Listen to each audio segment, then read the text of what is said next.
Welcome to Midwest Paranormal Presents Paranormal Soup. I'm your host, Jason Bland, and tonight our guest is Mary Amy. She's a psychic intuitive, a medium. She does home cleansings. She does personal readings. We are going to have the phone lines open later in the show. You can call in for what I would say a mini reading. We've got other people that might want to call in, so we don't want to take up the whole show. But if you want to get a little bit of insight from Mary tonight, she is willing to provide it.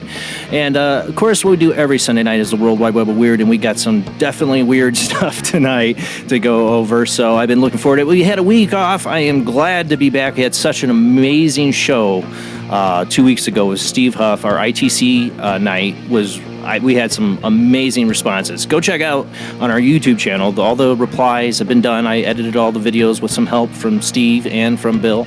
But there are videos up. Go to our YouTube channel or our Facebook page. You go to our Facebook page, Midwest Paranormal Presents Paranormal Soup. That's where we're streaming live. We're also streaming live on YouTube. Go to Jason Bland or Paranormal Soup on there. You'll find those edited videos with those replies. Check out the one where my cousin Dirk calls in. That's a good one.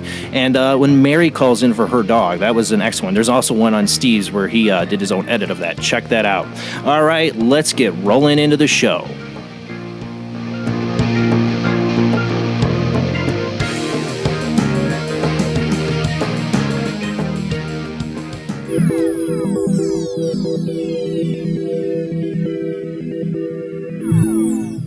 Welcome to another night of Paranormal Soup. As I said before, I am your host, Jason Bland. Tonight's guest is Mary Amy. We're going to bring her on board here in just a second. We got her on the Google Hangout, so all the phone lines will be open later in the show. And I actually got a new phone line I'll give out tonight, so be prepared. I got another way you can call in. But let's go ahead and bring up my panel here of people. I think we got our guest here already with us. How you doing tonight, Mary? How you doing? Hi, I'm doing great. Glad to have you. We got her on the show. She's been a trooper. She came on way early. We had technical problems. We got through it. We got her on. You look amazing, and I love the background. I love all those beautiful. You painted those behind you? Yes, I did. I love them. I already feel a better energy, like vibration, just leaking through from the screen. It looks beautiful. I want to be there. Thank you. Compared to my dark soup. Well, I guess I'm a little bit of a contrast. A lot of times maybe a psychic medium, intuitive, has maybe a darker kind of surroundings, but mine's all light. It is very light. It looks very beautiful. All right. Yeah. Also joining us from California is my beautiful co-host, Jamie D. How you doing tonight, Jamie? Doing great and really excited to be back tonight. Awesome. And then the birthday boy himself has joined us, Rob Autry from St. Augustine, Florida. How you doing tonight, Rob? Pretty good. Better than ever. Hey, you're here. It's your birthday, man. You come. You cry if you want to. It's your party. No. And of course, Jeffrey Chan is running the World Wide Web of Weird, and we do have some weird tonight. Like I said, Amy. Mary, sorry, it's Mary Amy. First name, last name. It's gonna throw me off all night. I apologize in advance. No worries. Mary, if you want to jump in on anything in the World Wide Web of Weird, please do. I love everybody's input on these articles. All right, let's go ahead and roll into the World Wide Web of Weird.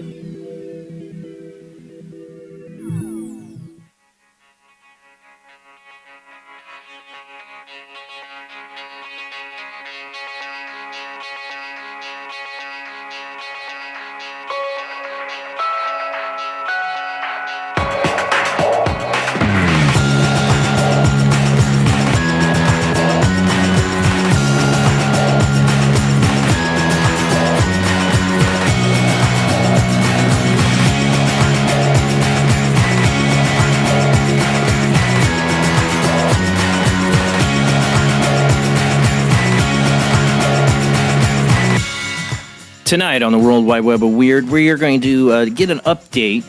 We talked about Max Spears before a couple times on the World Wide Web of Weird. He was the conspiracy theorist that died mysteriously. Well, now they believe they know what killed him. This is from unexplainedmysteries.com.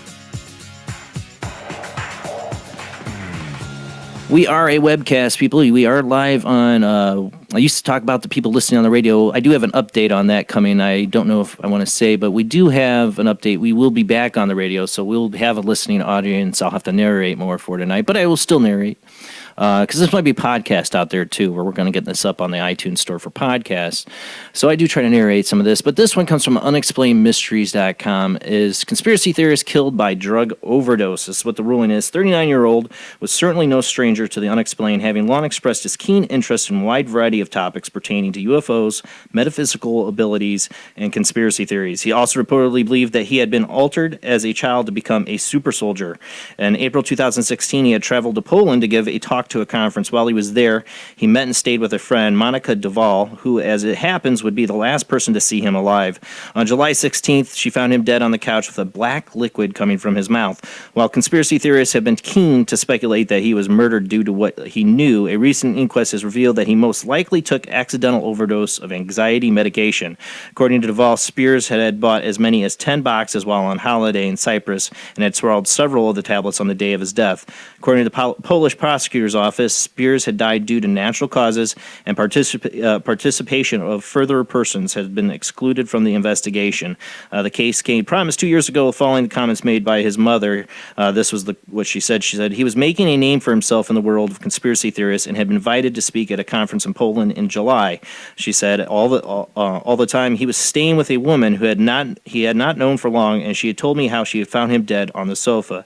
But I think Max had been digging into some dark places, and I feared that somebody wanted him dead. What anxiety drug he overdose on and makes a black liquid come out? I'm not a medical person, I don't know, but I mean that when I remember that we first covered that story, that's what stood out to me was the whole black liquid being reported. That seemed pretty gruesome. It seemed something like out of X-Files. It's sad, you know, he was the same age as me, or would have been, sadly he died either because of what he was looking into or because of some accidental anxiety overdose. Either way is sad.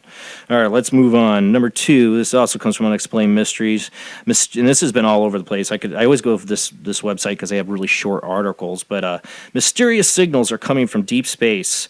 Known as a fast radio burst, the signal is powerful bursts of radio waves that despite lasting mere milliseconds, generates as much energy as a sun does in an entire day.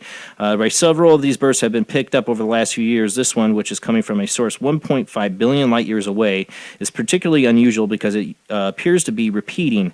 It's the only second time a repeating fast radio burst has ever been detected by scientists, and as things stand, its exact nature and origin remains a complete mystery. It has been suggested that these repeating signals could be evidence of intelligent aliens. Knowing that there is another suggests that there could be more out there, said astrophysicist Ingrid Stairs from the University of British Columbia. What would, if it's aliens, man, I don't think we should, let's not single them back. I mean, yeah, it'll take 1.5 billion years to get there, but the light has to be as strong as our sun in an entire day generates. I mean, that's some powerful stuff. I don't know if an alien be putting that big of a spotlight out there. I don't know. But I always like how they include, intelligent aliens. Like, yeah. If they're doing stuff like this, they're obviously more intelligent than we are. Maybe, or maybe they're not, because they're like, hey, here we are. Come get us, the Borg. I don't know. All right, this one, I actually added this last minute to the World by Bubba Weird. Dirt bikers film Bigfoot after going off-road. This is from Sasquatchable.com. Love their site. A dirt biker captures a dark, hairy biped when he decided to check out a path he hadn't seen before. In the footage, the biker appeared shocked to see a creature standing in the brush. He cried in his video rather quickly after the sighting. From YouTube user Electro Brab, Electro with BRAAP. That's the name of the YouTube channel. In this video, things don't go according to plan at all. I still can't explain what I saw in this out in this sticks, but I just can't stop thinking about it ever since it happened. Check the footage out for yourself. Let me know what you think. This is coming from the YouTube creator. Go ahead and if you can play the audio, Jeff.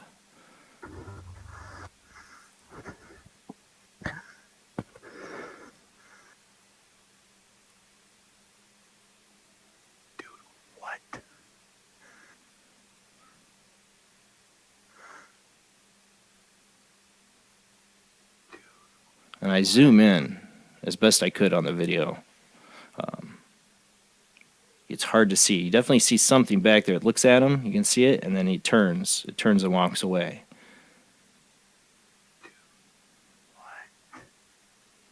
Yeah, I don't know. Dude, I don't know. I don't know. I watched the whole video. It's like 8 minutes long, and like it starts with him, and I mean it's no edit to the video. It's the whole GoPro footage of them arriving there and riding their bikes. It's longer. Actually, I think it's longer than 8 minutes. I think it was 8 minutes in when I get to the point where he actually sees the Bigfoot. I don't know. Yeah, he takes off running. He's pretty scared, and the rest of the video I don't have on here, but you'd see him going to his friends, going, dude. But yeah, I don't know. There's something there. He saw something. Was it staged? I don't know. I don't know if this was staged or not.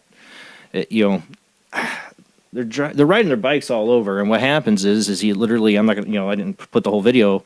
They go, oh, let's go. You want to go down that path? And one of the guys is like, well, we haven't looked at that path, and he's like, all right, I'm gonna go take a look. And only thing that gets me maybe is like he seems to crouch like he knows somebody's there before he looks around the corner. Maybe he heard him. But it's like he stops, like he knows somebody's going to be there. So I don't know if he had gotten some cue or he heard somebody was there or it was staged and he was waiting for the guy in the brown suit to make his appearance.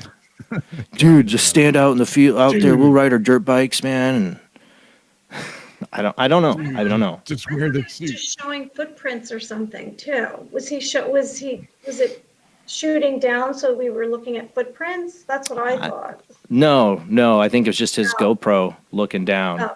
Yeah, he wasn't out there looking for Bigfoot, and but then he found him. If it's real, I don't know. The land of internet illusion anymore. I don't know. He does appear pretty frightened. Yeah.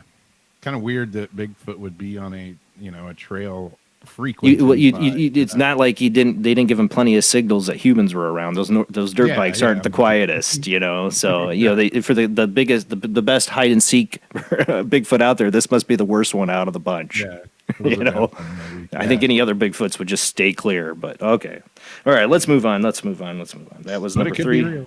Yeah, maybe, I don't know. I thought it was cool, so I added it last minute. I just saw it today. All right, storytender.com. This is what this one comes from. Paranormal investigators capture moment ghost appears to lift the handle of abandoned hearse. Paranormal investigators reveal shocking footage showing a Victorian hearse handle being lifted by an unseen force in a haunted museum.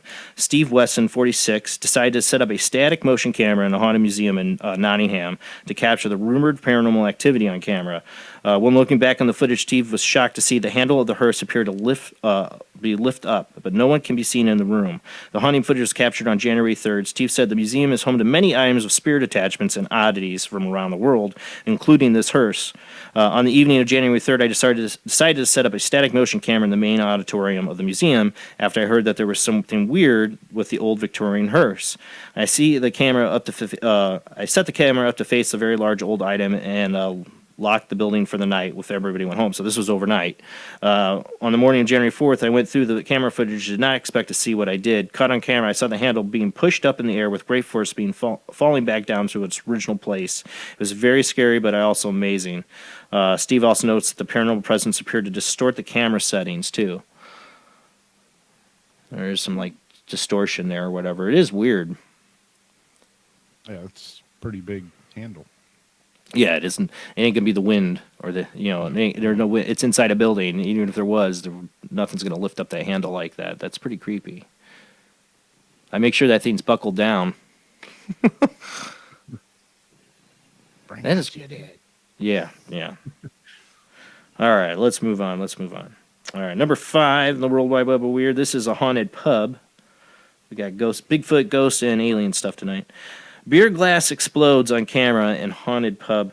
This comes from Unexplained Mysteries as well. CCTV footage from the Salmon Pub in Belford, England, shows a glass spontaneously shattering into pieces. The video, which is so far viewed over 40,000 times, was shared online by landlords Michael and Donna Duns, who have been running the pub for the last 3 years. The glass had been there for about 20 minutes, and there's still a half pint in it, said Michael. Oh, poor beer. I've heard the pub is haunted off a few people, before which I believe now, after this happened. Haunted off, that's a new term. The 3 tables in the video have been known to be where main incidents happen regarding glasses moving and falling off tables. We have seen 2 glasses moving incidents, but never breaking like that. Sure enough, the footage does seem to show a glass spontaneously breaking. However, it is unclear what has caused it to happen. Some social media users have argued that this type of thing can actually happen quite regularly. Glasses smash like that in pubs all the time. Well, yeah, it's all the washing, hot steam, and chemicals used to sanitize. Best one is when the bottom falls out of the glass. It's true. I know people work in bars, and sometimes these glasses do fall apart. But man, this thing explodes. I don't know. And there's chemicals in there like that, and you're drinking it. That's not good. I don't know. I've seen glasses do that, but it's like right when they come out of the dishwasher, and they're yeah, like, not like and it's been sitting there. yeah, not a glass full of cold beer. Yeah, and after she's handled it, I'm sure a couple times it would have broke if that was the case. I thought that was pretty cool. I don't know. I don't buy their. Oh, it's a bar glass. It just they break like that. No, I don't know. That's a weird one. All right, let's move on. This is UFO. We had to get the alien stuff in there. It's from Greensboro.com. Is it a UFO? Multiple people report seeing a flying red sphere off the coast of South Carolina.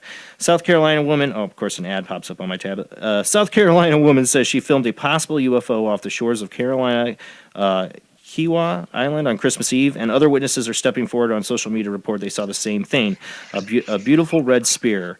I'm not a nut, wrote Deborah Thompson in the YouTube video. I just wanted to know if anyone else had any experiences in the last few days. It really is quite amazing when you see one that seems to splat out of another dimension and change into a round shape. Thompson says in the video that she spotted the object around 9:30 p.m. on Christmas Eve, and she stood on the deck of her home. One 5-minute video shows an extremely bright and beautiful red ball as it bounces, stops, fades, and grows brighter. My edit of it kind of sucks, though. I didn't realize some of the camera pans up, and my edit missed some of it. But you do see the red orb in it. And I don't know what it is about orb UFOs that I don't know. There's something about them that fascinates me more than other UFO.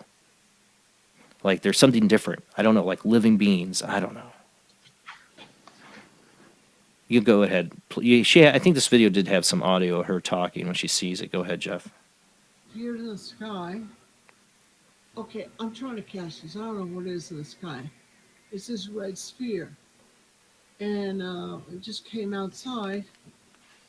And it appeared in the sky. Boy, a damn airplane. I'm actually captured on film, so I don't know. Sorry that it's moving around shaky so much. But it's very bright red, and it seems to have something going on. Maybe it's sand. It's not making a sound. Wow. Sorry, I have to keep looking at it and not look at the camera. It's just incredible. In this video, she gets like 8 or 10 minutes of the footage. I didn't put the whole video on here. She records it. But it's pretty, I don't know. I mean, there are other witnesses too. I'd like to see some other camera angles or other people's footage of it. I'm sure other people recorded it. But these orb UFOs like that, we had Abducted, the authors for that book on here. I'm always fascinated by the orb UFOs. Like I said, the ghost lights. There's always something like they could be a living. Because there's some people talk about UFOs that are like living creatures. They're not the aliens we think of. I always thought the orb UFOs would be suspect for that. There's something different about them. I don't know. Doesn't look like it's a movie because I have no background to go by. But I'm actually surprised I'm getting any color on this camera. And you can tell it's red. She's talking there. All right, well, let's move on. You can go check that out. Like I said, that was, I missed the website. Greensboro.com, so you can find that website. All right, last on the World Wide Web of Weird. This has been completely viral, but I couldn't help it. And it's not Florida, Rob. It's not Florida. It's California. Surprising. Yeah. Yeah, right? Police searching for man caught on video licking family's doorbell. Oh, God. Salinas, California, if I'm saying that right. California family is upset. Perfect for Florida.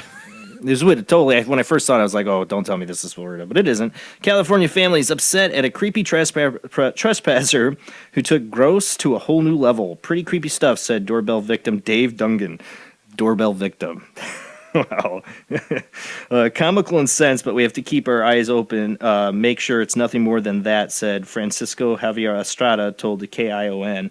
I hate when my articles do that. Early Saturday morning, police said Robert Daniel Arrio spent about 3 hours licking and milling around, so they did catch him. 3 hours licking and milling around the Salinas yard Maybe they didn't catch him. They know who it is. I mean, they get a good look at him. The homeowners were out of town at the time, but their kids were home. Oh, that's scary. They didn't wake up to the noise, but the family surveillance system notified them when there was movement out front. I thought the boy there was a lot of traffic. I go 500 in the morning. My son doesn't get home till 6 or 5 o'clock in the morning. Sorry, my son doesn't get home till 6. So I started reviewing the videos. Well, who the heck is that? Sylvia Duncan said. The Duncans just installed a new security system less than a month ago, and police say it made their job easier. We were pleasantly surprised the image was so clear, and it didn't take us long to identify the individual. This just kind of reinforces how important it is to have security within your home, just so you can catch people licking your doorbell. I mean, I guess if they didn't have this, it would have known this guy had been at their doorbell with their kids at home, licking it for 3 hours. What is he eyeballing right there? Is The camera. I think he knows the camera's there. And so he's like. I don't know. I've done a lot of weird stuff, man, but I've never had any inkling to lick a doorbell for 3 hours. And he walks by and looks at it like, yeah. And he did this for 3 hours, though. That's some, that was some commitment. Is he getting like a little bolt, like a bolt, like a jolt, like a electrical, like? Who knows what world this guy's in right now? What he thinks he's doing right now? I don't know. This poor soul is doing. I think he thinks he's somewhere else doing something else. I don't know. Synthetics or something. Because 3 hours. I mean, it's not just some fling. Like I'm just gonna go lick these people's doorbell and see what they think. No, 3 hours is commitment. Yeah. You see his eyes looking around like he's thinking about stuff. He's just like. Yeah. I had to get that. I had to get the drugs are bad MK comment. But yep. All right, guys. That's it for the World Wide Web of Weird. Go check it out if you want to see it again. It is up on our site. I might start. I don't know if the audience would like it. I might start. I used to edit the World Wide Web of Weird, so it would have just that for the show. I don't know if I'll start editing and putting the World Wide Web of Weird up on its own. I don't know, but I might start doing that again. But that's it for the World Wide Web of Weird. We do have commercial breaks still, even though we're not on the radio right now. We will have a new radio network probably coming up soon. In talks, so that will be coming. But we still do commercials because all of us need a little bit of a break. But we will be back with our guest, Mary Amy. We're going to talk about her abilities as an intuitive, as a medium, working in homes that need to be cleansed of spirits. I'm very interested in that subject. I've been a paranormal investigator since 2008. I deal with residential cases, so I'd love to talk to you about that tonight, Mary. And the phone lines will be open. We do have a new phone line. I'll give that out when we come back from the commercial break, which is only a few minutes. We'll be right back with you.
You were brought here for one purpose, necromancy. A ceremony dating back to the pre-Christian era. It's the art of reviving the dead. It requires involvement with evil spirits by the person performing the act. The devil god brings life to the dead. No, please. No, please, no. And death to the living. Necromancy. Starring Orson Welles and Pamela Franklin. From Cinerama releasing. In color, rated PG, parental guidance suggested.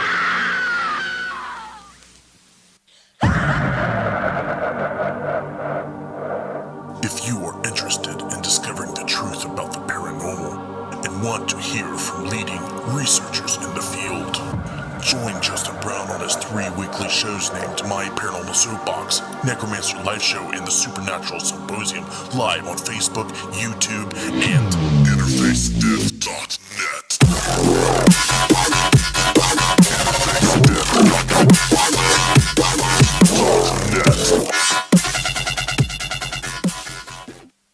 He is conducting an experiment into the combined effects of sensory deprivation and hallucinatory drugs.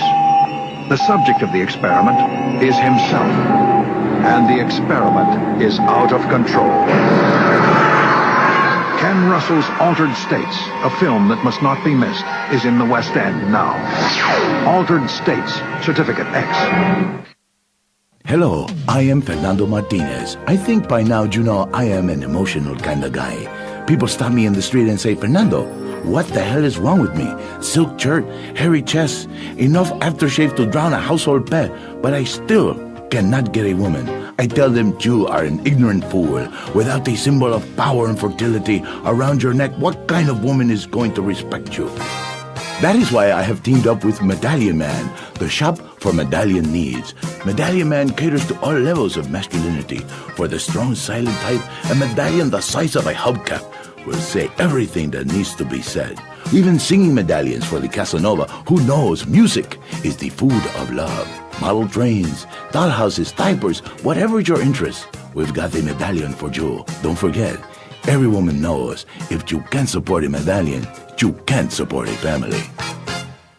This is the sound of a space clock aboard a U.S. satellite 180 miles above the Earth.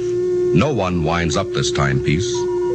It's powered by a tiny battery, a battery that delivers power for years without replacement. Now the same type of battery, the Duracell battery, can bring new reliability and long life to your battery-operated equipment. Radios, cameras, toys, all run far longer. Duracell batteries, the long-distance power cells, outlast any ordinary battery. The same type of battery that keeps space clocks running for years can bring long life to anything powered by batteries. Dura, as in durable. Cell, as in power cell. The Duracell battery, made by Mallory. Switch to DCS ranging. 240, nominal to profile. We're in the pipe. 5 by 5.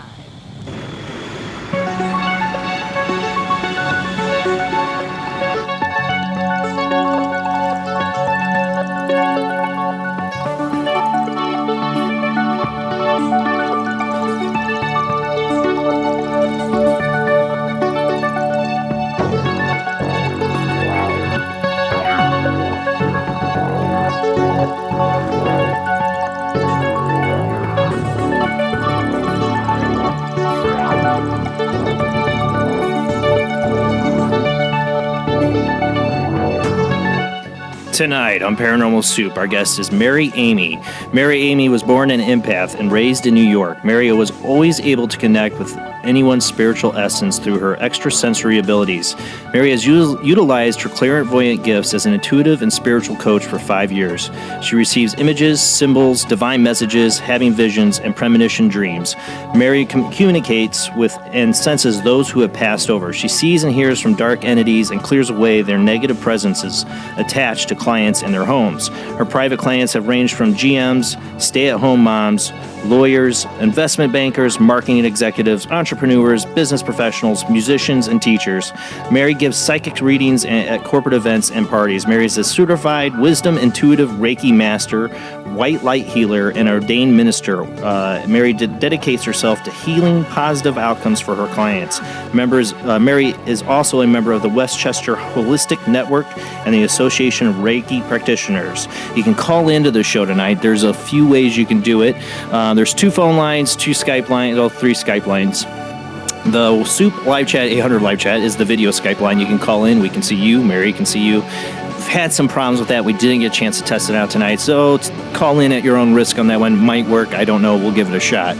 But the other Skype IDs are OO, J Bland, OO. There's the J Bland Paranormal Soup.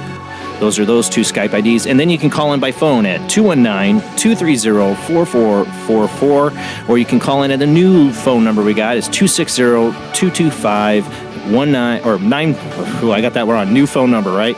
260-225-9419, 260-225-9419. That's the new phone line. You can call in. You're going to have to wait, though, because we'll be talking to our guests. We'll probably start taking phone calls probably after the second commercial break. We'll do that.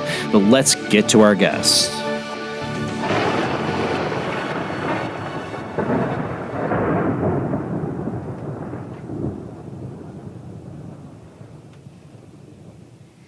How you doing tonight, Mary? I'm great. How are you? Pretty good. I don't know why I keep going. I want to go Amy. the two names. Yeah, honestly, I'm used to it. It's fine. It's still my name. Two first names. Hey, you know, it meant you were something special from the beginning if you got born with two first names. I actually have 3. I have a middle name as well, Lucille. Oh, Mary Lucille Amy. Yes. Well, thank you for being on the show. I gave a brief introduction of you, but I'd like you to tell the audience a little bit more about yourself, who you are, and what you do. What I do is I'm a helper and a healer, and my focus is bringing people to their fullest potential and clearing away darkness and bringing them to light. I clear the space around people. I clear the space that people live in. I clear the inside of people that they have darkness. Some people attract it, I think. You know. Yes, absolutely. You know what? It's so funny that you say that, because it could be that I don't know if you believe in past lives. It could be something that they actually brought from a past life into this life, and it's come with them. I've always wondered that. Yeah, I've encountered that. So how do you deal with it? Something from the past life? I'm familiar with, crossing a spirit over and all that. But when it's something from a past life, is it like a spirit from that past life that didn't cross over and get reborn, that's still like hanging around a person now who's been reborn that affected them some way in the past life? God, I couldn't say that more simple. Sorry. No, I got it. Sometimes, it's funny because I think that I've seen so much, and then I encounter something else, and I'm like, oh my God, I can't believe this is happening. Like what you just said, it could be a spirit, it could be some kind of evil entity, something really bad, and you're into all this paranormal, and I'm not by choice, I'm encountering that, but it's part of what I do. Yeah. Like simply, it would be nice if everyone just came to me, and I'm also a spiritual coach, and they just talk about simple problems. But a lot of times it's on a lot of levels, and it might be dimensional. Yeah, well, we get into all those topics. Dimensional is one possibility. I had a shadow person experience at the age of 17 to 18. It really tormented me for a good 4 months, and I've never gone, oh, it's a demon, I've always felt it was something alien or transdimensional or something else, just different than what I've read of demonic experiences. But it almost drove me insane. It was definitely negative, but I just felt it didn't fit into that Judo-Christian demonic entity kind of vibe. Is not what I got. Are you saying it was possessing you, or you feel like it was around you and you just felt down and depressed? It tormented me in my dreams, and then physically seeing it. It also to the point of where you would, not just out of the corner of your eye, you'd actually see the scene manifest full in front of you. I saw this scene in the middle of the night walk up to me, and literally frozen in fear. Waiting for the shadow to really turn into a person. It has to be a person walk to me, and it's still a black void, and now it's standing right in front of me. That kind of fear. That's terrifying. It was, and the most terrifying aspect of something of that kind of experience, and reason I do what I do, is the fact that I thought I was losing my mind. The only thing that saved me from it was that there were 2 other people going through this at the same time as me. That's the only thing that saved me, is that 2 other people were sharing notes like, oh my God, this is happening to us. If I'd been totally alone in it, I might have thought I was losing my mind and had myself committed. Right. Yeah, it's so funny because when I met you earlier before we started, and I met Jamie, I said, okay, I know why he's doing this, because when he was a kid, there was things that he was scared of, and now he's kind of learning about this, and it's making him feel safer or better. I've experienced stuff since I was a kid. Right. Oh, hey, really quick, Amy I kind of or knew Mary. that. I knew that. I'm sorry. Go ahead. Real quick, I'm gonna have you. Can you turn down your volume coming out of your speakers a little bit, because I'm feeding back just a little bit. Can you hear me How's still? that? Yeah, I can don't. hear you. Is that Good. better? I'm not here. Yeah, it's better. I don't hear it. That's good. Okay, I'm sorry. Sorry. Technical problems. Sorry, guys. Sorry. Where were we? So yeah, the shadow. I don't mean to get into my whole aspect, because I want to get more into Oh, you. I want to hear it. It's fascinating to me. Why. Sometimes I feel like I'm the only one on the planet who has all these things around them. Well, that's exactly why I do this show. It's because I'm not going to be afraid to talk about it anymore. I was back then. It took me years to be comfortable to talk about my shadow person. I talk about other paranormal stuff with people and not care, but the shadow person thing he brought me so close to losing my mind. It scared me more than any paranormal experience I've had. And I've had plenty since I was a little kid. I've seen stuff I know. Were you in one home that this happened? Because how did it go away then? Because Divine intervention's all I can say.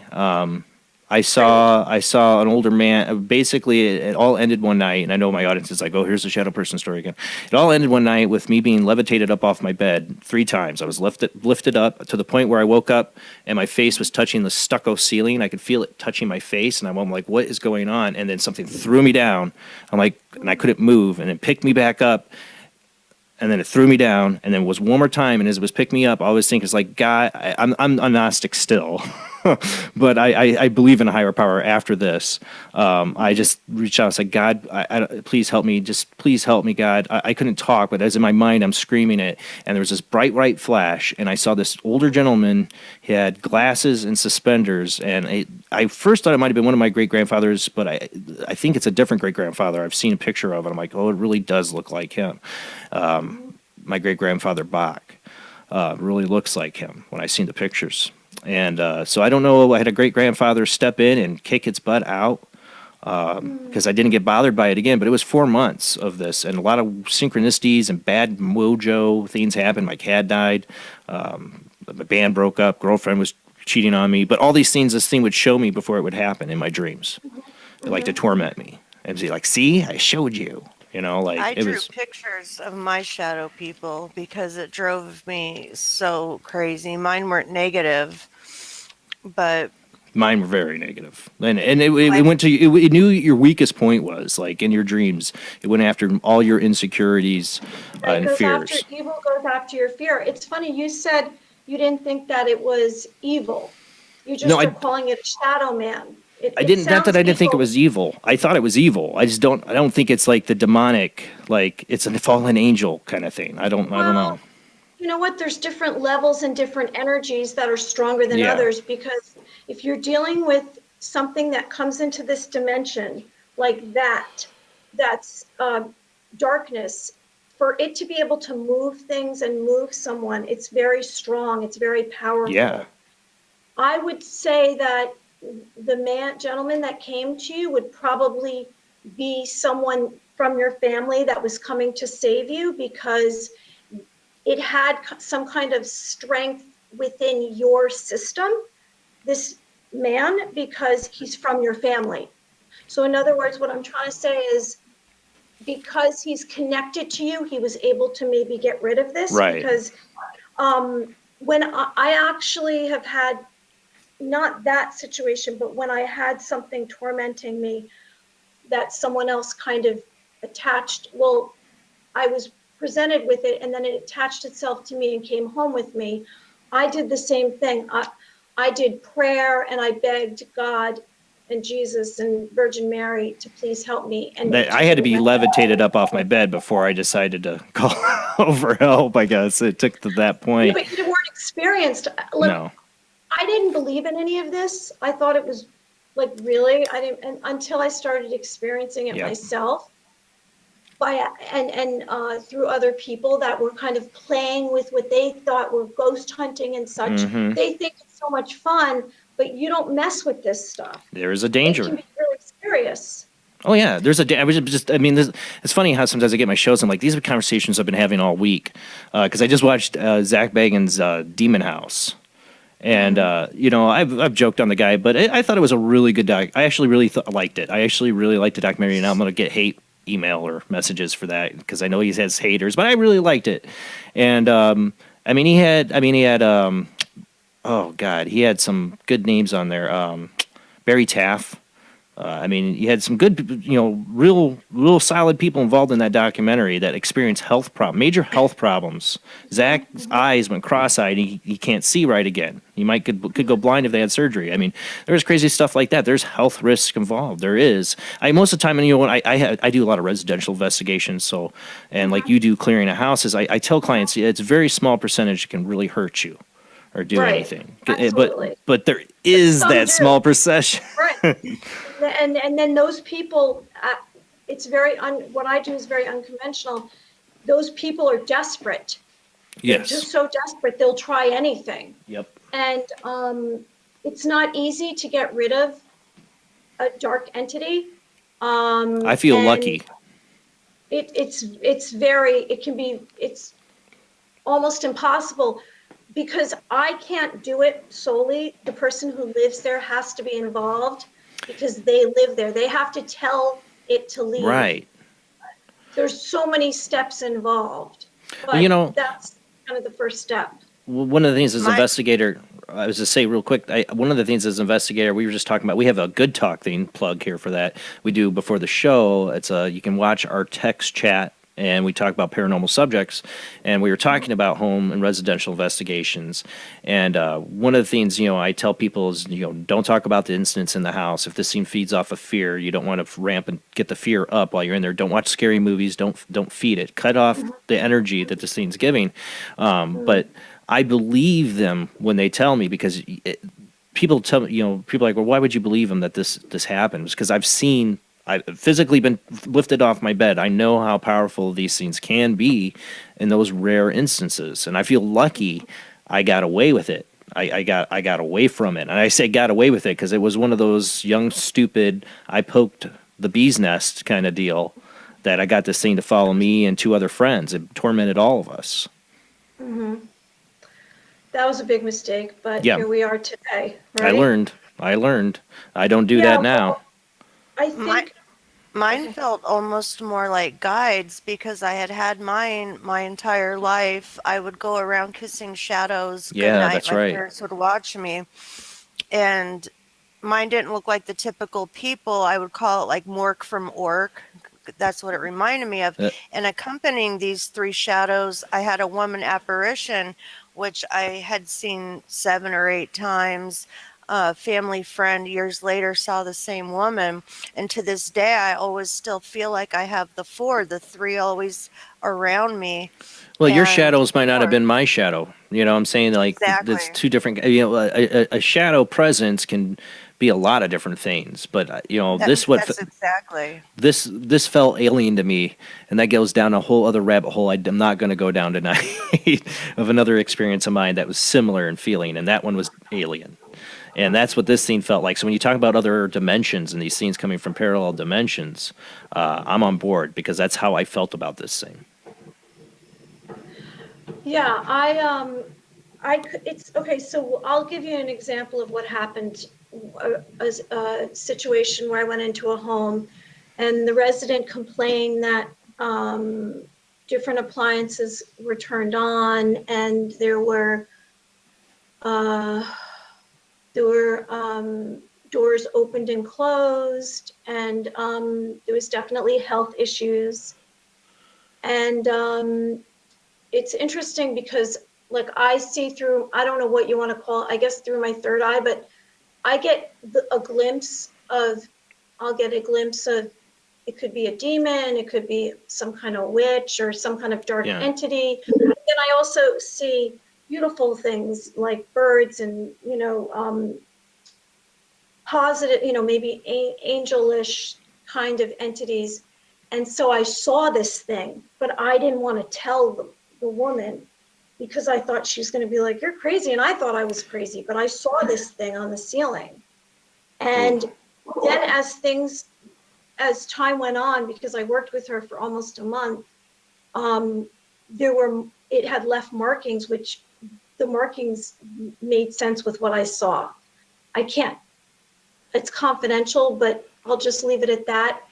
And we ended up, we just did basic things with like sage, and then we went all the way into, because it didn't leave, saying prayers, going room to room, clearing all the space, and with a cross. And I said it, but she had to say it too, because it was her home.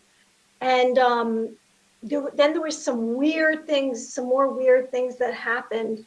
And she kept trying to rationalize it. And then at one point, she just gave up on that and was really realizing that this was something in her house. And I think it was, they had built over another footprint of a house, but they had left this one spot in the basement. So it might have been, it was a small area. It might have been like 9 by 9. Well, that's where they kept seeing markings from this thing. It was the original foundation. Oh, shoot. Yes, it was like the real it was like I guess it was the basement of that house, the first house that was there before they built on top of it. So that's where we started clearing. And I said, the next step is we're just going to have to stay overnight and go through the night, because the witching hour between 12 and 3 is when things were happening. So it actually came home with me and threatened me. And then I heard it. It talked to me after like 3 weeks doing this, because it was trying to get rid of me. And a branch, like I missed a branch falling on my head the first time I went over there. I came home in my driveway. Out of nowhere, this branch cracks and falls down. And if I hadn't like picked up the recyclables and put them in the bin, it would have landed on my head. So I mean, look, you could say, oh, that's a coincidence or whatever you want to say. I took that seriously. But when it did call out to me, I said, I'm not going. I don't clear with anger. I don't get rid of negativity with anger. I get rid of it with light. So I visualize light around it, like I do with clients. And dark stuff doesn't like that. It doesn't. No, anger does not work, because I tried anger on my shadow when it was affecting me. I tried to get angry. It's all got to be light and just like, okay. So you know what I was saying? I was like, oh, good, love. Like I was telling her, walk around the house saying all these positive things, because it was causing all this conflict in the house, which I think it was feeding off of too. When I had that flash of light, the thing I felt the most was like love coming in, like this just, and that's why I always knew it had to have been a relative. I just felt like I knew this person. And it was only for a split second that I could see him, but it was there, and he smiled at me, and then he was gone, and it was gone. So yeah, I that's why we do our show. We just did it 2 weeks ago. We do a live show where we do spirit box. We actually call on the spirits to come through, and a lot of people say that's dangerous, and I get you, but we keep it. We don't go down dark side with it. We keep it the kind of a fun, positive vibe through the night, and I think it keeps the spirits fun and positive. It's like if you go down a dark path, that's when you start getting the demon coming through your spirit box. It's like we try to keep it our energy positive. Right. Well, things can come through to me, a phone or a computer, any technology. And when I first started getting involved in doing this, because I had no choice, it just was coming to me. Spirits were coming to me when I would go to sleep, or I'd close my eyes, and then there would be hundreds of them lined up because they knew I could see them and hear them. And I finally accepted it. And as I accepted that, then other abilities were more and more clear. And so here I am. How young were you when you started experiencing this and you started realizing that you were different, or that you were having these abilities? It's funny because I would, since I was a little girl, I would see somebody or meet somebody and I would know things about them, and I would know how for them to like me, or I'd want to be liked, because I know how to transform my personality because I knew who they were. So I just trying to change who I was so they'd like me. So I always could sense who someone was, like the way their personality was, how they might be at home, but I had a lot of drama around me, so that was distracting and I couldn't really focus in. And I don't know, it was about 6 years, it was 2011, and I was around actually a healer who believed that he got his healing ability from aliens. And I was around him, and then I started getting more and more light abilities. And I just kind of went with it. And now it just gets better and better. I mean, it's scary sometimes when I haven't done certain things, and then I'm now presented with it. But now, I don't know. I just figure it out as I go sometimes, because it's not something you can have a textbook from. And look, some people have experiences, but you have to weed through what's true and what's not true, or what works for you. So it's like a personal thing. So how I work, can I tell you how I work when I work with you? All right. So if I do a session with someone, right? So if I was doing a session with you, Jason, I would say, okay, I really need to be up against a wall. So like I had this set built. So I have, if I go on to an event and there's no walls, like it's a freestanding fair or something, I need a wall. So I put the person right up against this, which is like a base. I ask for permission. Is it okay? Hi, my name is Mary. Is it okay if we hold hands? And I connect to you, and I ask them what's their name. My name is Mary. And they say yes. So then what happens is I hold their hands, and then instantly I don't look at them. I just get information. And at first it's usually some metaphors or symbols of something. And then as we go along, I start to realize what that means about them. And then I ask them a few questions, or I say, do you have a question for me? And they usually have a question that's pertaining to what I've seen. I kind of get people on board when instantly I'll say something like, oh, I see sewing. And they're like, oh, I came here and I just sewed this button on. So there's usually some kind of detail that I get about the person that no one else would know. I might get a poem that they recite to their ex-wife, or this one guy, I won't say who it is, but he would build these rock statues, and I drew them, and he was like, how did you know that? So that's what happens for me. I am really trying to help people. I'm not just trying to sit there and say, oh, I can, talk to this person, or I don't know, guide them for myself. I'm just trying to bring them to their potential, their light that's in their heart. And sometimes through life, we get blocked. We have experiences, we're traumatized, or we just forget who we are from when we were kids, like our passions and loves. And I help people find that. A lot of people need that help. I know that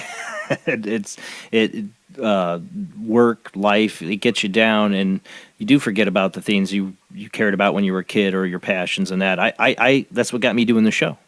It was to get more involved and talk about the things I like, which is the paranormal and the weird. We do kind of early. I want to test this out if you're all right. I do have somebody on the video Skype line. I think Jeff's got somebody, so I want to see if this works. So we had trouble with it last week. The week before, the show before that, it worked. Let's see. Jeff, we got somebody on the line. You want to see if it works? Yeah, I see her. I see her. Let's see if we can hear her, though. Nope, don't hear anything, Jeff. Oop, hear myself. Got echo.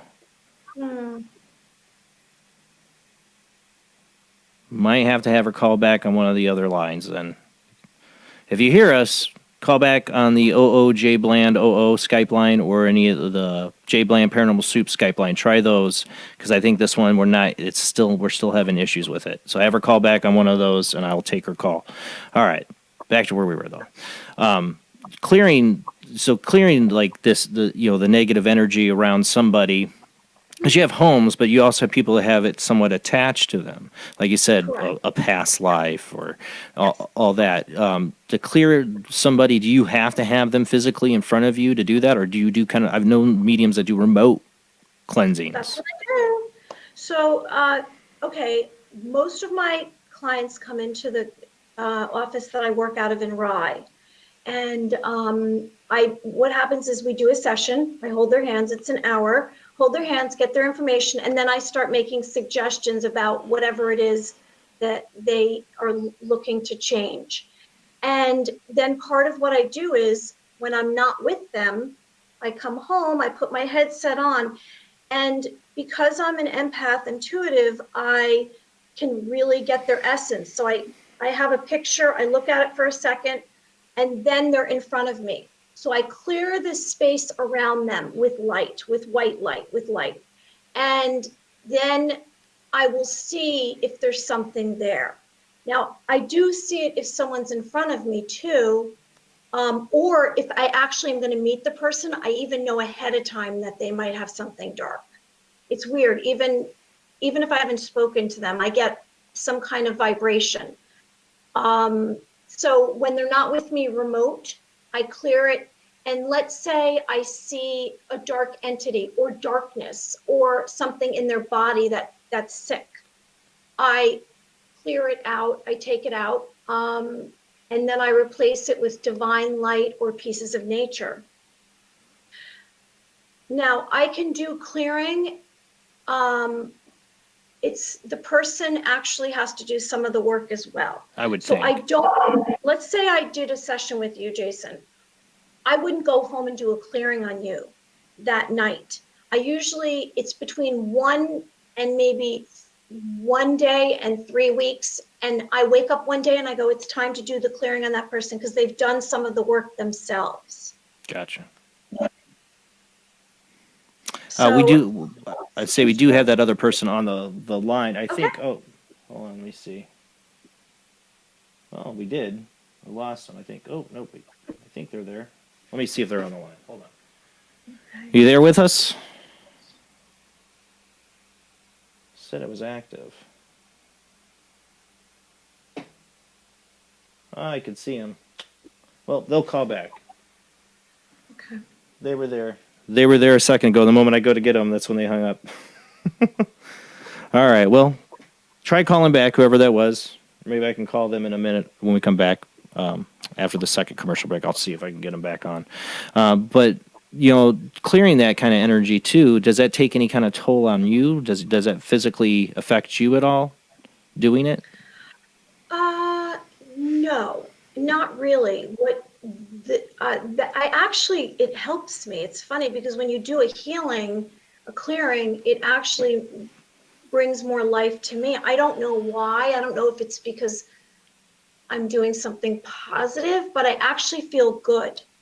I have anxiety, knowing that I have to do it because I want to do a good job. And usually what happens is I see things while I'm doing it.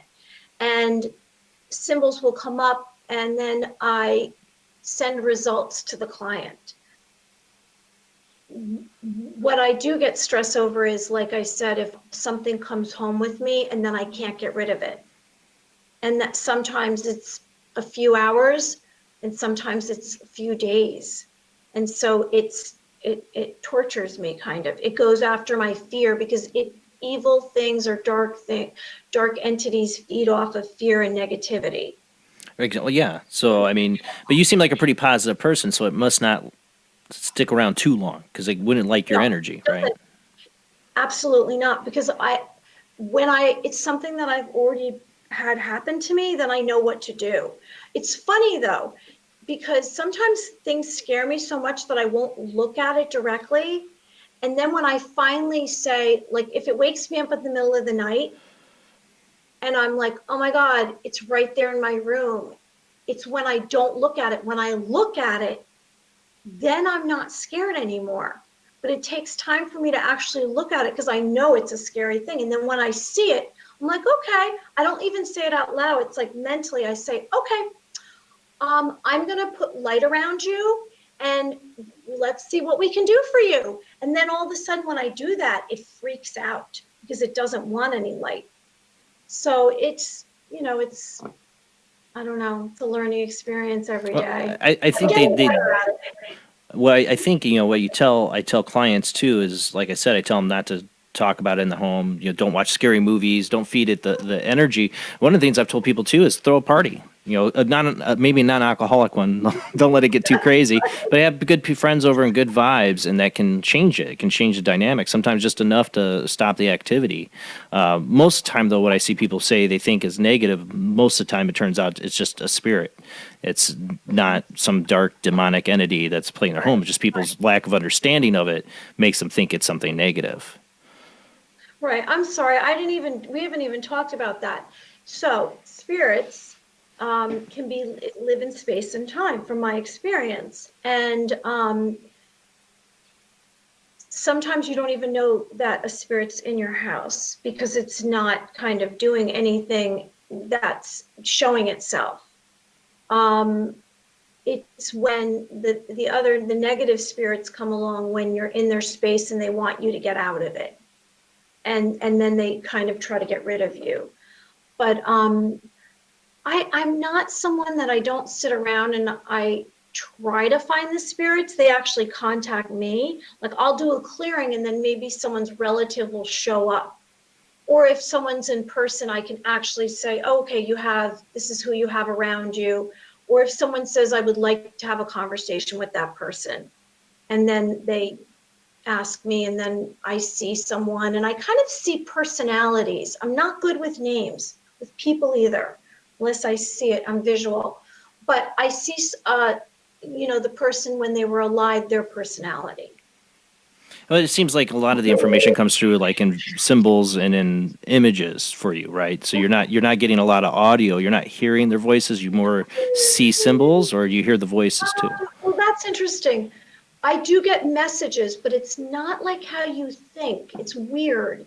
It's like something's dropped into my head, but it's not necessarily a voice. I don't know how to describe it. When I've had evil stuff, they've talked to me. I've heard that voice. Right. When I ask a spirit a question, I can hear what they're saying. But it is mostly vibrationally. I'm seeing images. The one time I had an experience where I actually got a name. I'm not a psychic or a medium, but I had that experience. I held a picture of somebody and they were deceased in a coffin. Okay. And I said their first name and then when I was asked, I was like, their last name came to me and it was all the inner voice in my head, just my own little inner voice. But it was telling me things I should have known. Why is it telling me this name? And it came out of my mouth. I knew his first name, and then when they asked me for his last name, I knew that. So sometimes you can get names. I've seen some spirits do it, but it's rare. It seems like most of the stuff was knowing, just like, the little experience of psychic ability I've had was just knowing. Like, it was just, like you said, dropped into your brain, like you just knew. Right. Well, probably because you've been exposed and you're around this, you're going to more of your intuitive side will come out. I mean, it just will. And I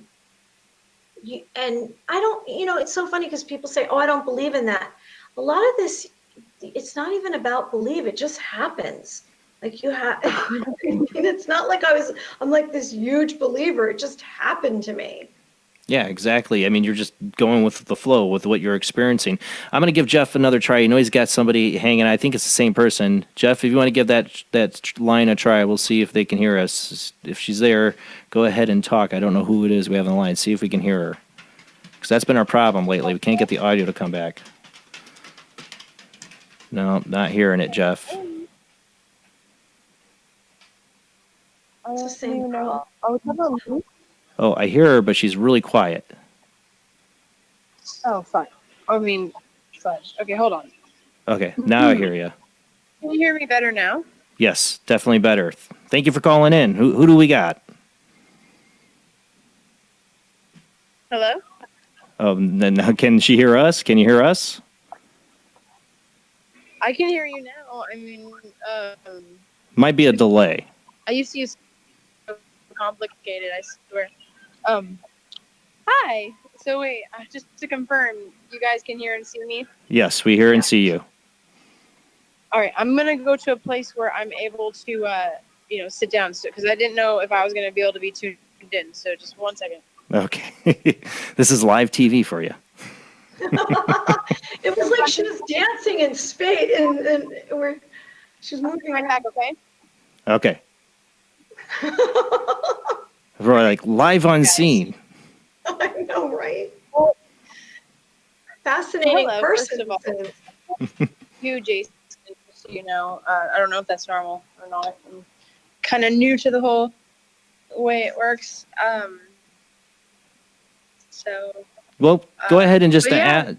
You called in. You got a question for our guest? Well, so when I call in, it's a question for the guest you have on your live. So it's not for you or in general. Well, if you have a actually question for her. me, No, I'll try. No, if you have a question for me, I'll try to give you the best answer I can give. All right, cool. Well, so I'm a Patreon for Steve Huff. Cool guy. I've actually had a good conversation with him over the Patreon app itself. And he answered a few questions for me during his last, Sunday, Q&A.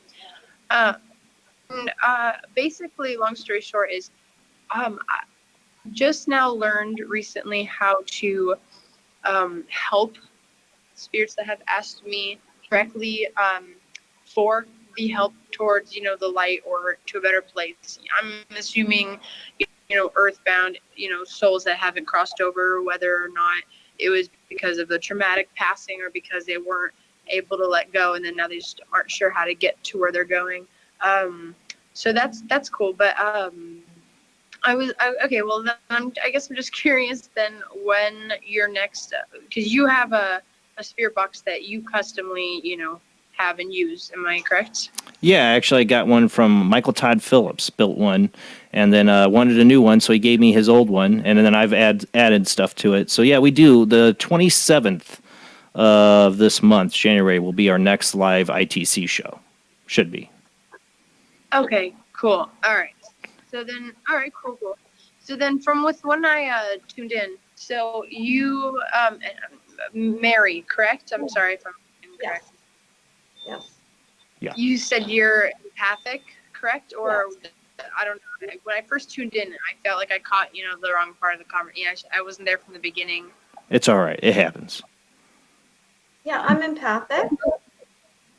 So do you primarily resonate with being, like having a keen sense of intuition or being very empathic, or are there other aspects of maybe what you'd like to call abilities or, things you do in this, sort of situation that stand out? Which situation? Like I meant personally, like with the work you do. I mean, we all have a common interest of spiritual, whether you want to say investigation or, understanding or so, but like you said you're empathic, but is that the main one that is, I guess you could say more prominent than other ones, if there are any, or is that just you? I would say that it kind of goes hand in hand now with being intuitive, because they kind of help each other out. So I can kind of feel, I can just feel for someone, and that tells a lot. It kind of reveals a lot about we base our decisions on emotions. So I'm very connected to emotions, and then other information comes to me, and I just kind of know. Look, sometimes it's stronger than other times, if I'm not holding someone's hand.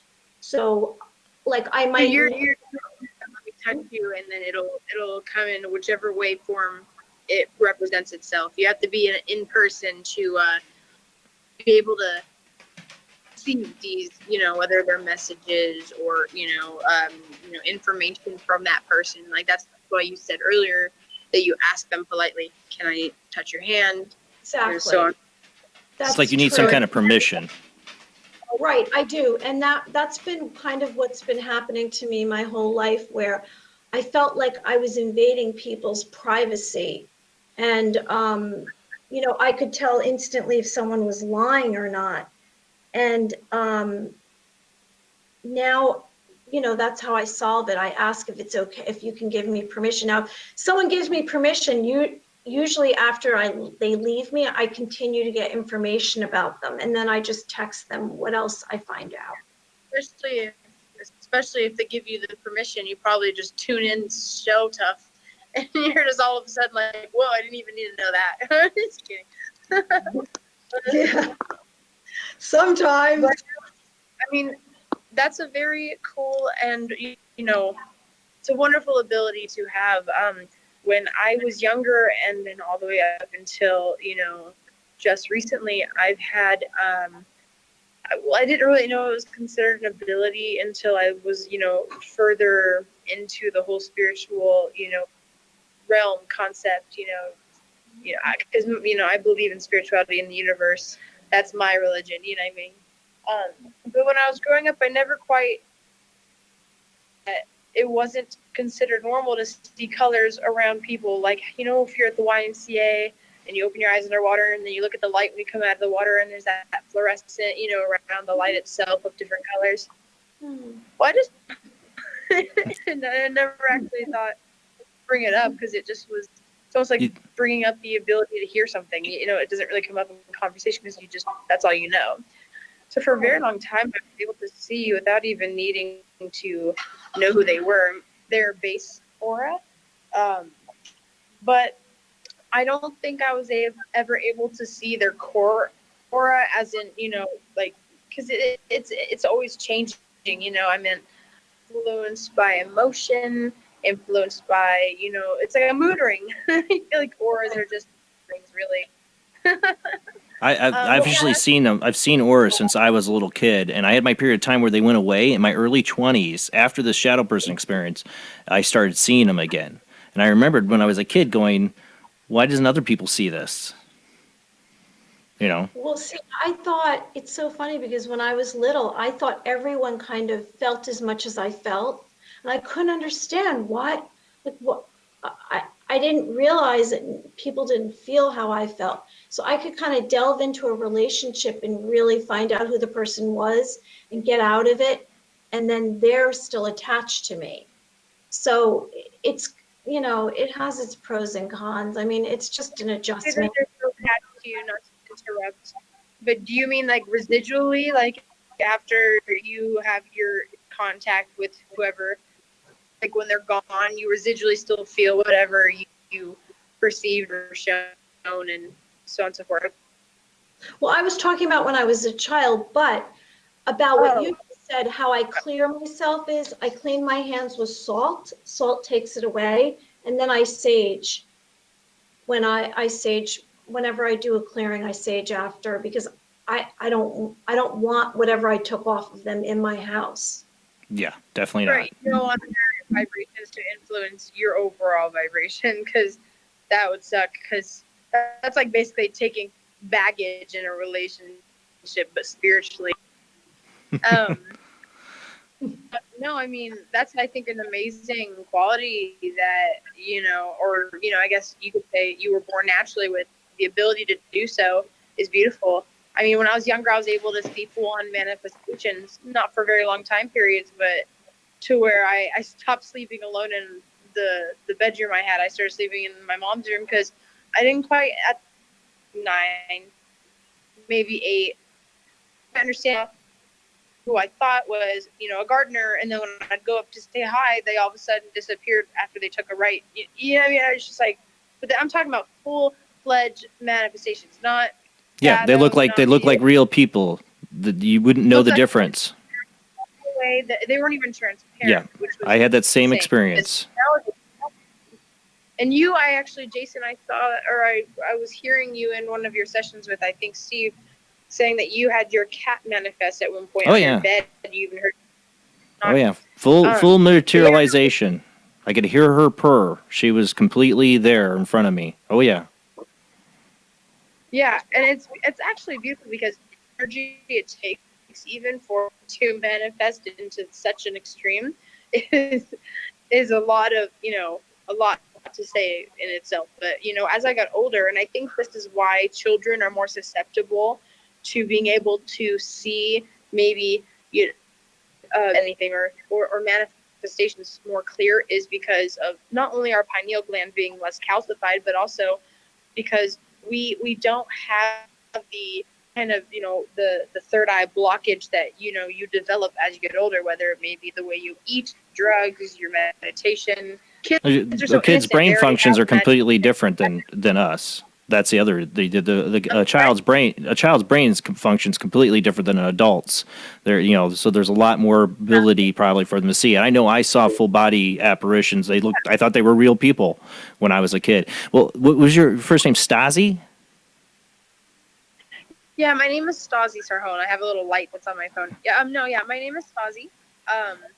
I've been the one blowing you up on YouTube because I'm so. Every time you'd post a clip from, you know, whether it was the 30th or whatnot, just to, you know, show what happened, I'm like, let me in this talk. Let me talk. Yeah, I remember now. You thought it was live, but it wasn't. You're not the only one that does that. Well, I want to thank you for calling in, and call back on the 27th. What was the date that you're going to be doing? That'd be the 27th. She's breaking up a little bit there. But it'd be January 27th. That'll same bat time, 11 p.m. to 2 a.m. Eastern. That's when we'll be doing the next ITC show. Wonderful. I'm going to be there. And thank you for letting me be part of it. And Mary, I'm super happy to now have met you. And, you know, I really do hope the abilities you have, that they, you know, progress, and that they go exactly where you would like them to, you know? Thank you too. Well, Keep thanks for seeing calling. those auras. Yeah. Much love. But, you know, like I said, you know, is auras something, one of your abilities that you do see auras around people? Say it again? Are auras something you do see around people? Because that's something I've experienced. I don't think I see it like that. No, I don't No? really see. I mean, I get more if someone has more light around them, but not necessarily an aura. No.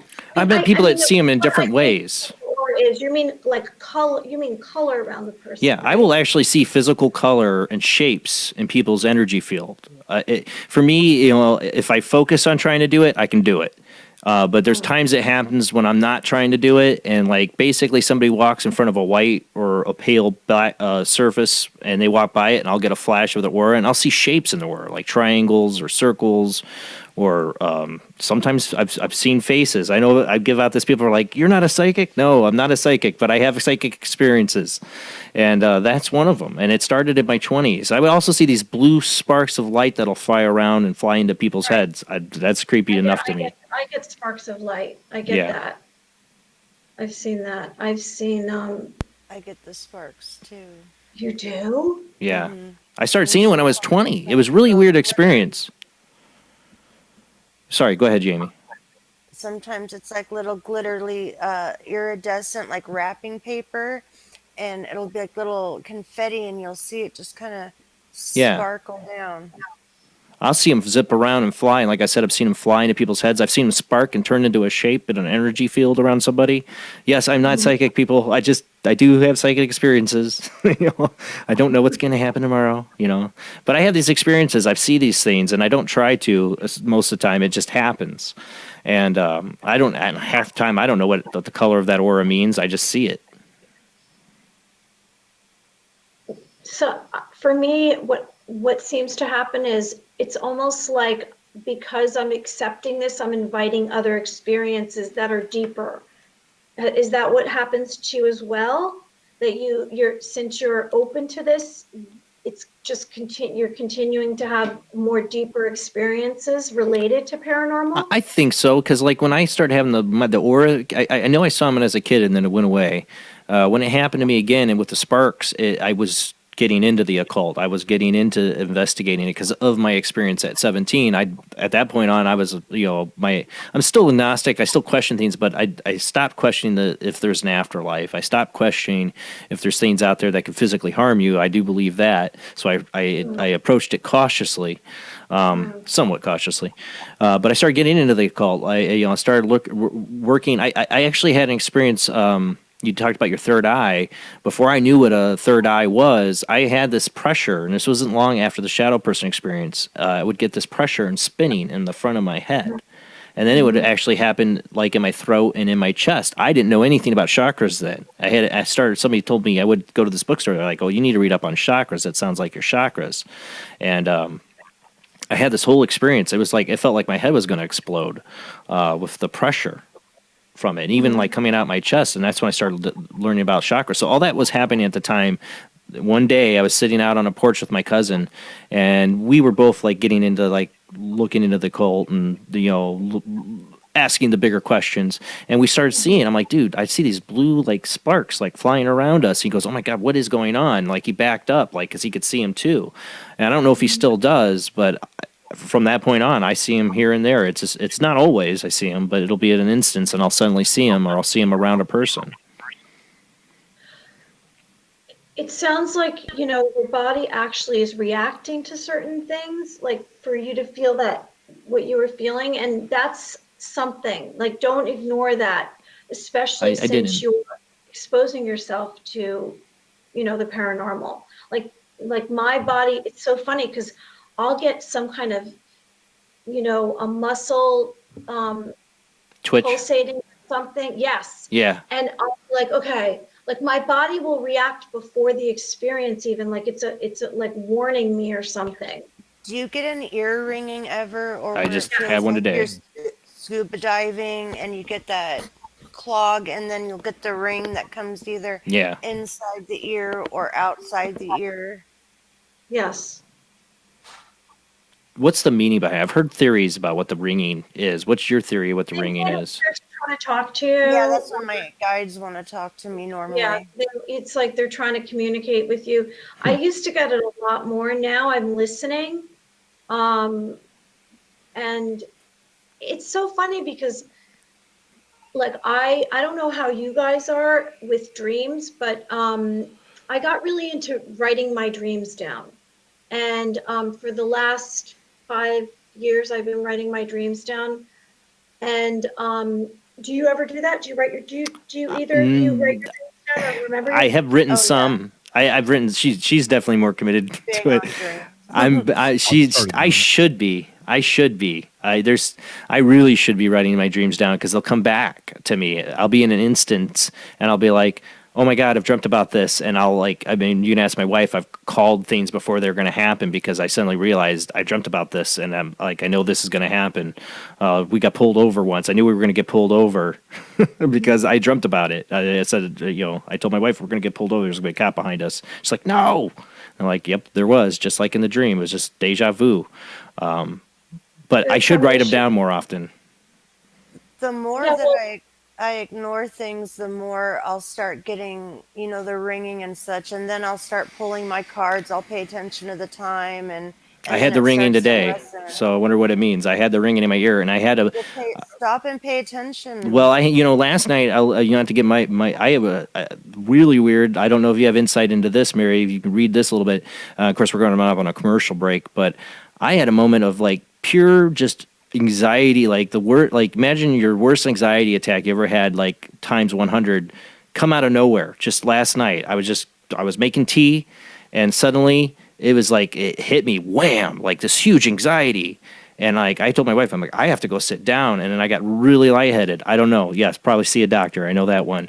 But I've never had, it was just like out of nowhere, scared the heck out of me. I don't know if that was something psychic or not. And then today I had the whole ear ringing like you guys are talking about. So I don't know if something's trying to get through to me, but it was a horrible feeling. It was like horrible. I was like hoping I wasn't going to hear somebody died or something horrible happened if that was psychic, because it was just like this really out of nowhere horrible feeling.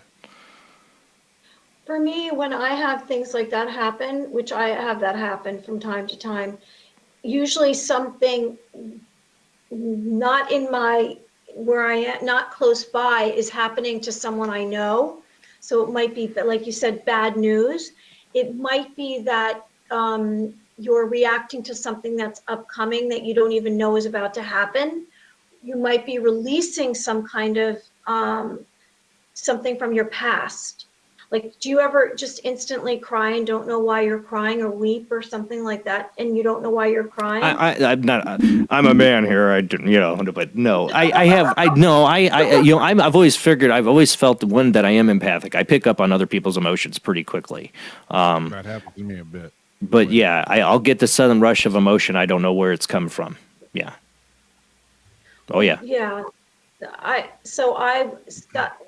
Those are the reasons why I would have anxiety. Like, it might be someone close to me is in another state, something bad happened to them, and so I will feel it.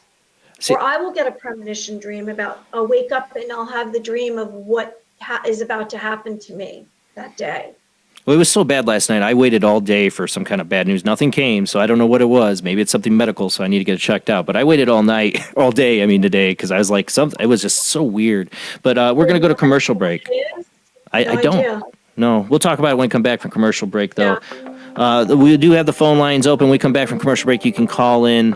I'll give out the phone lines when we come back from that break and call in then. But we'll have a number of ways for you to call in. The Soup live chat, as you see, that the video line can be work if your internet connection's good. She was outside, so I don't know how well her internet connection was. But if your internet connection's good, try the Soup chat 800 live chat. You can call in that now, and Jeff can get you set up. We'll have the other phone lines available after the commercial break. When we come back, I'll announce all those phone lines for you. All right, guys, we'll be back with our guest, Mary Amy, intuitive medium. You can call in, ask her a question, or see, maybe she can give you a little, mini reading. I already got somebody calling in. Just hang in there. All right, guys, we'll be back after this short commercial break.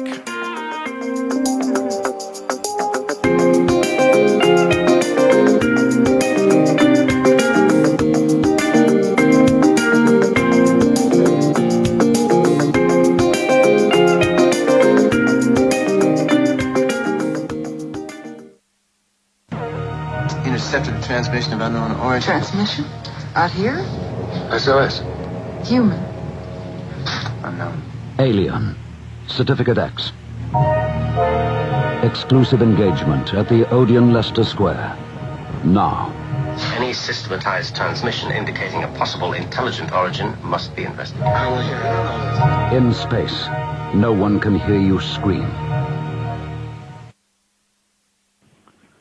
Paranation Magazine is a new paranormal magazine based out of Denver, Colorado. Our goal isn't just to give you the best paranormal content out there, but to promote paranormal unity. We're doing this by giving everyone an opportunity to tell their stories and to share their experiences. For more information, follow us on Facebook at Paranation Magazine, and soon, paranationmag.com.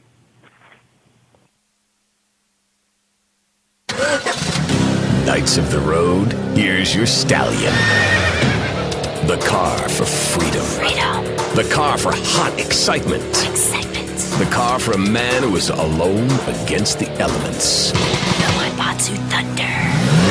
The pride is back. It's the power of a compact. Looks small, but it's so big. Fuel injected. Inject me. My Batsu Thunder. On the toll road of life, you have to pay to prove you can. Live the emotion of an individual. Thunder. The awesome power of nature distilled into one vehicle. Because after you get struck by lightning, there's thunder. The Waibatsu Thunder.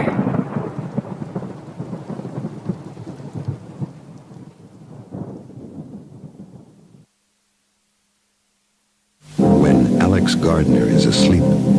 He has an extraordinary gift. The government wants it. The scientists want it.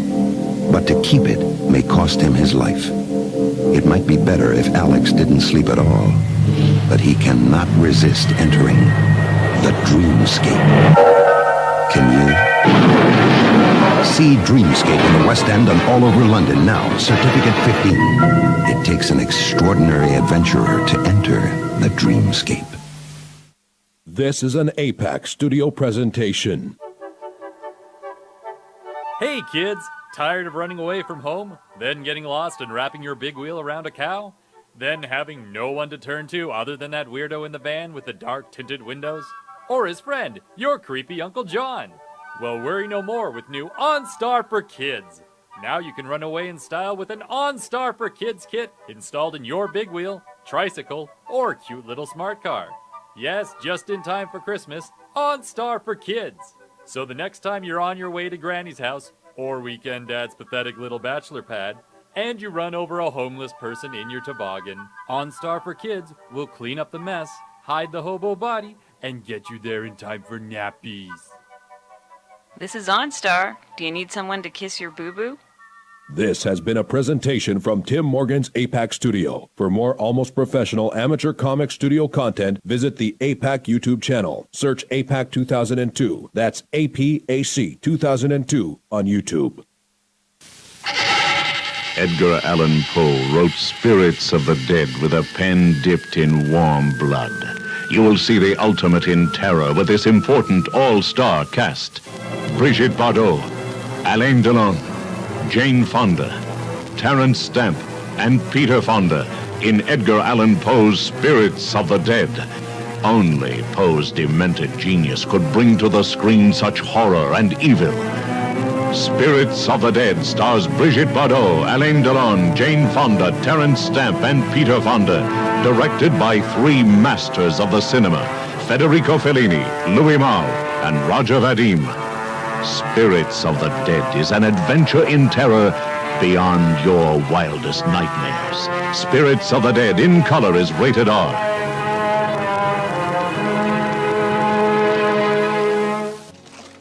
Heat 'em up. Do, re. Egon!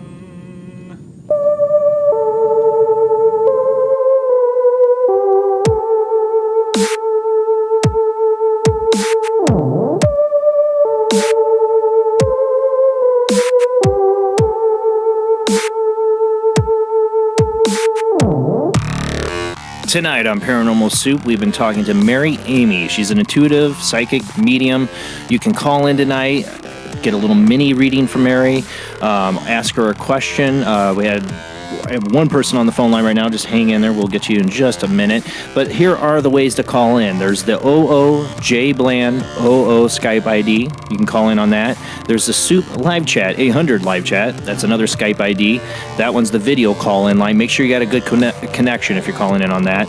There's also the J Bland Paranormal Soup Skype ID. You can call in on that one. And then there's the old-fashioned phone lines. There's 219-230-4444. That's 219-230-4444. You can call in on that.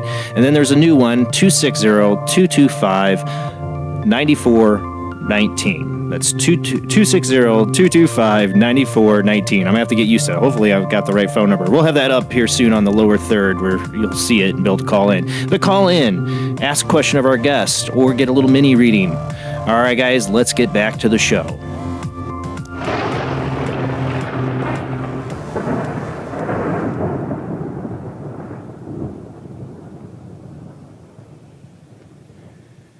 And just back with us, Mary. How you doing? Oh, you're muted. You're muted. Gotta unmute. Yep. I did get some information about you. Oh, during commercial break? And I said, I can't do this because I didn't even ask for permission. Oh, you have my permission. Okay. So it was funny because what I saw, which I don't know, this doesn't mean anything to me, and I haven't really talked to you much about this, but I saw it like a yellow, I thought it was like some kind of geometric shape, but it looks like a yellow tent.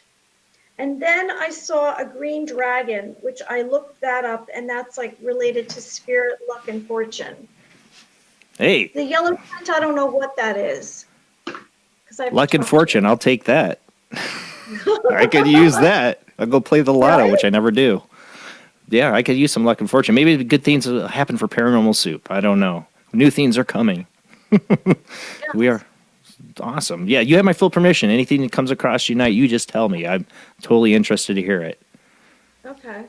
And you've got my full permission too. If you have No, we have We have a running joke. Whenever we get a medium on here, I swear to God, it will be before show or after show. Usually they'll be like, "Oh, Jamie, I'm getting something with you.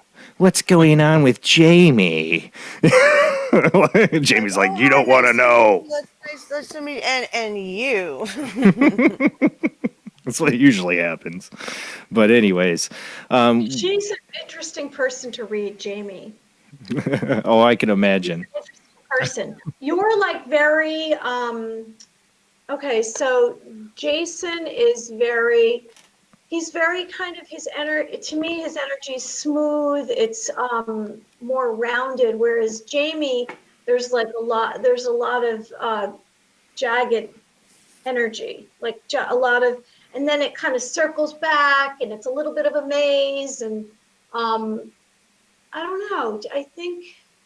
But actually, it's so funny because Jamie, to me, is actually, I'm getting that she's pretty simple. She comes on the outside as being a very complex, and people are like, don't know how to read it, but she's very simple underneath it. It's very simple. Don't piss her off.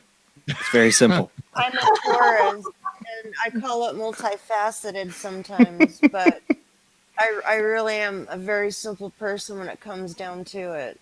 Yeah, I think you are. I think you're just very, you're misunderstood. I'm getting that you're misunderstood, but I think you like that.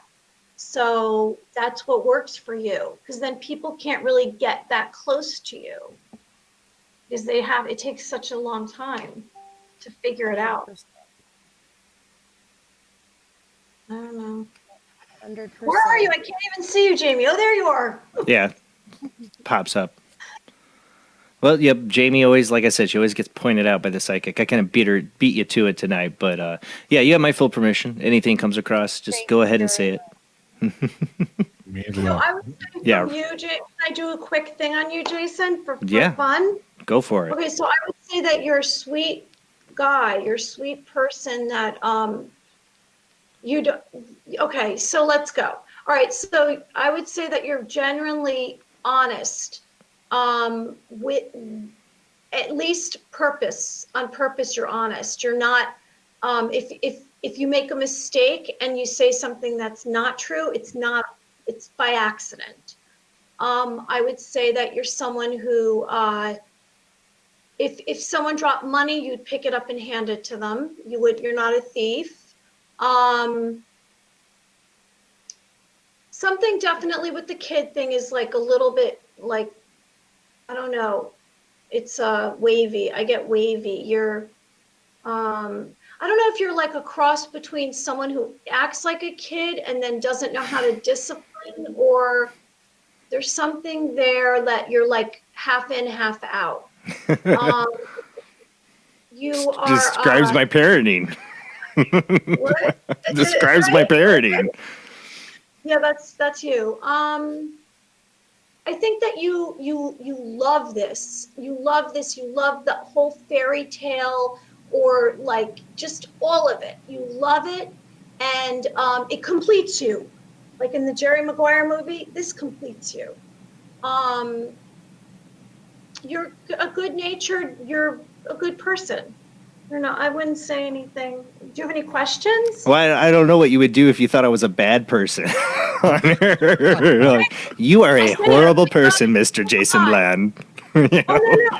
You lie. Again, you are spot on. You have him described to the handing the money and just everything. He is a real good guy. No, I know he is. I get that. I totally get that. I totally get that he's like, and you probably have people that are kind of shield you because they're like, oh, don't do that to him. He's a good guy.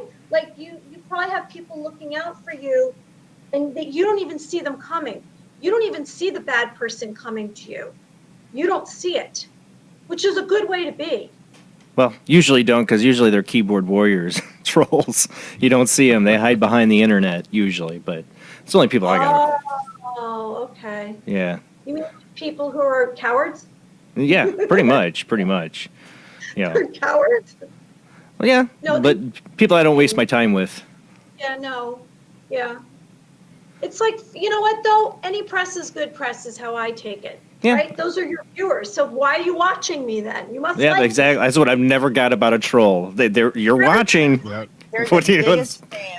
Yeah, well, you're my biggest fan. Well, we do have a good fan who's not a troll on the line. Always has really great questions. Let me get him on. Hold on. He's been waiting patiently on the line. You there with me, Zach? I am, brother. How you doing? Hey, how you doing? Glad you called in, man. Well, since we're on the topic, Mary, it's very nice to meet you. Nice I wanted meeting to know you. if you'd be willing to. I wanted to know if you'd be willing to do a meeting reading for me. Oh, say what? A mini reading for Zach. Sure. Okay, let's see. Okay, here, let's go through it. Hi, my name is Mary, and your name is? My name is Zach. Oh, hi, Zach. I can. It's okay with you. I'd like to connect with you and see where it goes. You have my permission. Okay. All right, so I'm getting from you that you're scared of something. I got health. Let's see.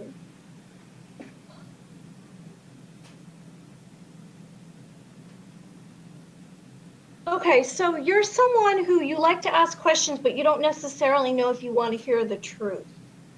I'm getting mother. Let's see. Is there a direction you want me to go into, Zach? No particular direction. Just whatever you come across.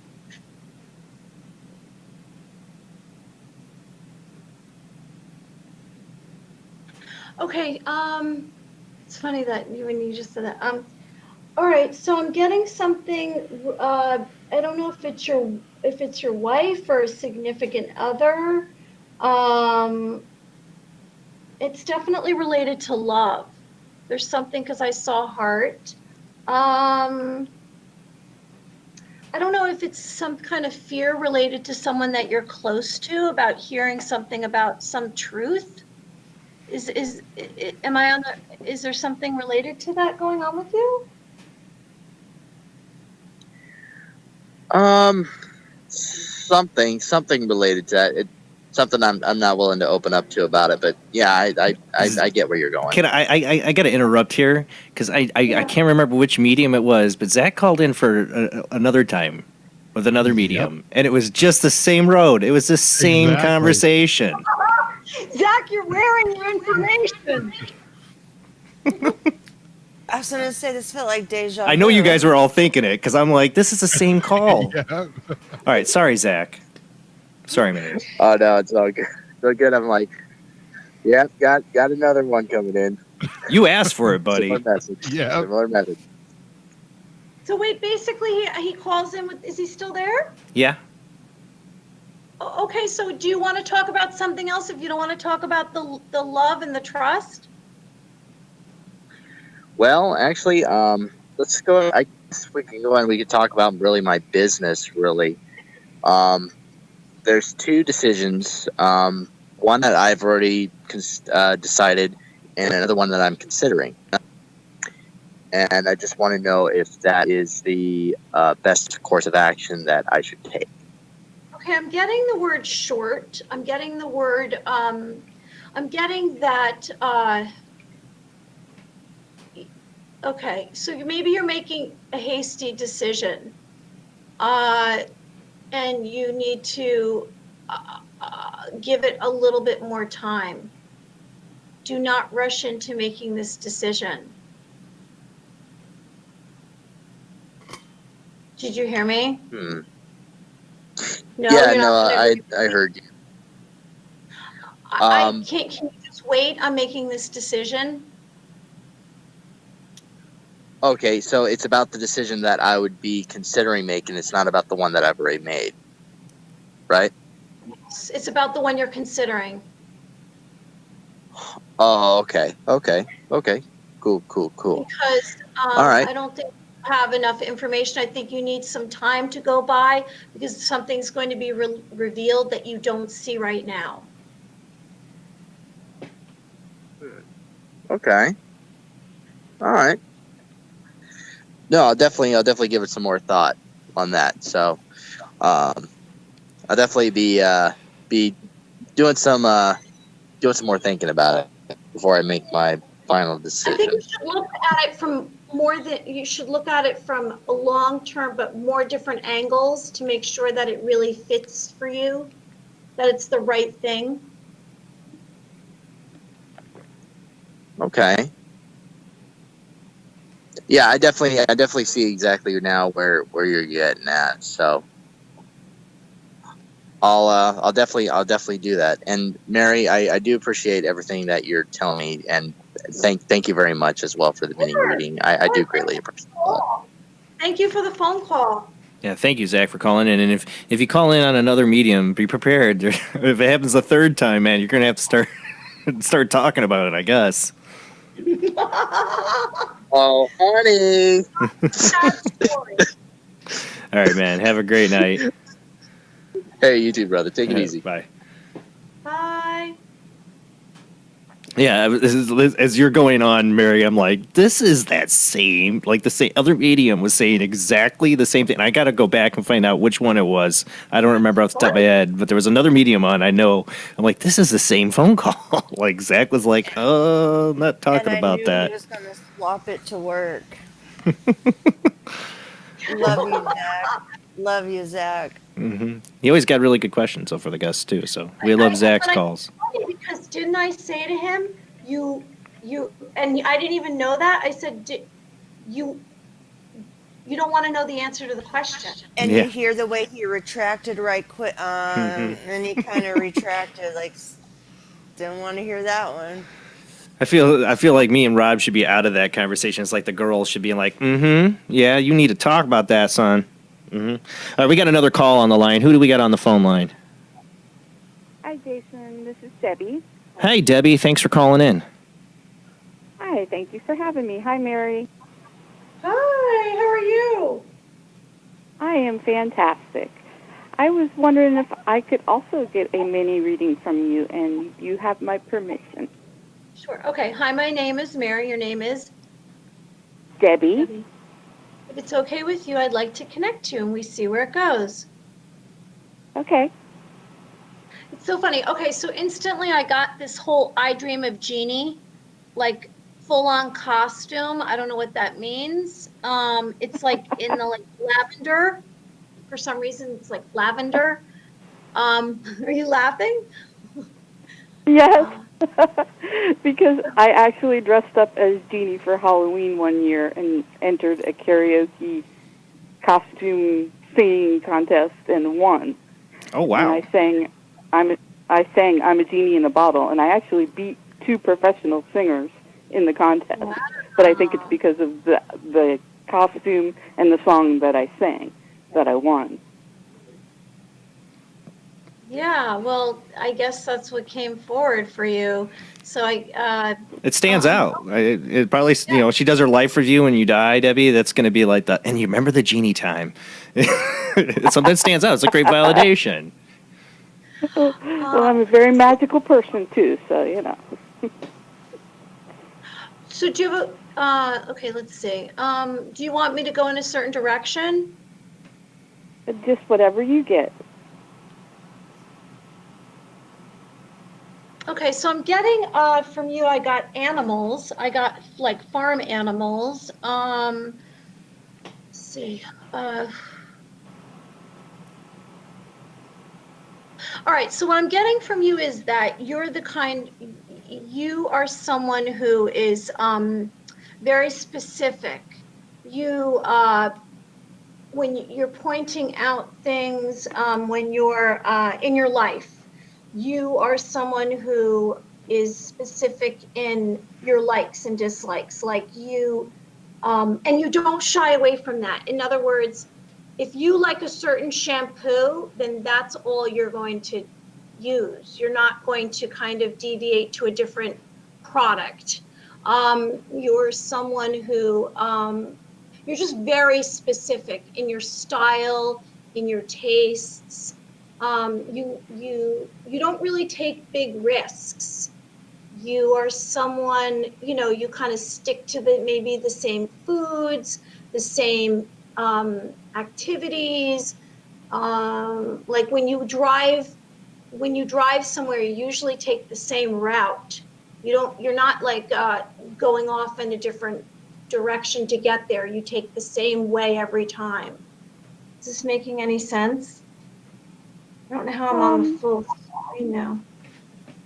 A little on like shampoos and stuff like that, but I have become quite more adventurous lately. So lately, okay, yeah, that has been what you have been, right? What's that?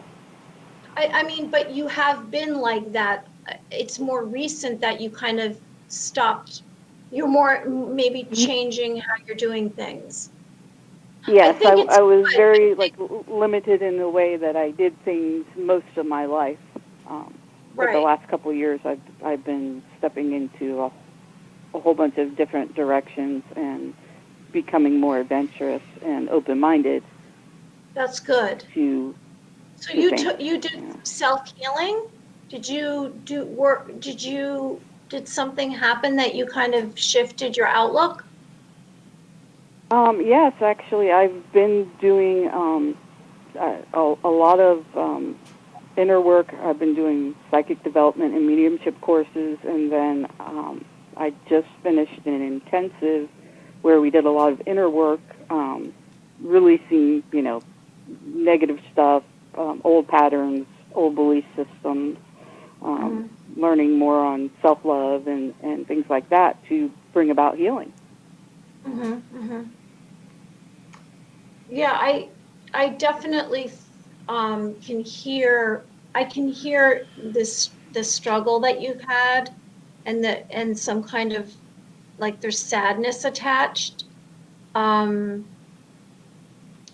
think you're brave. I want to tell you that you've had a lot of courage, and that you should just keep going because wherever you're trying to get to, I think that you're between halfway and 75% there.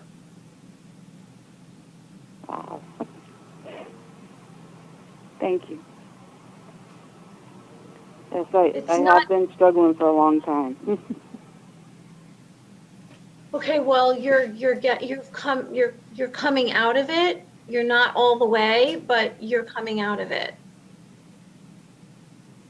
Yes, I definitely am. Do you have any other questions for her?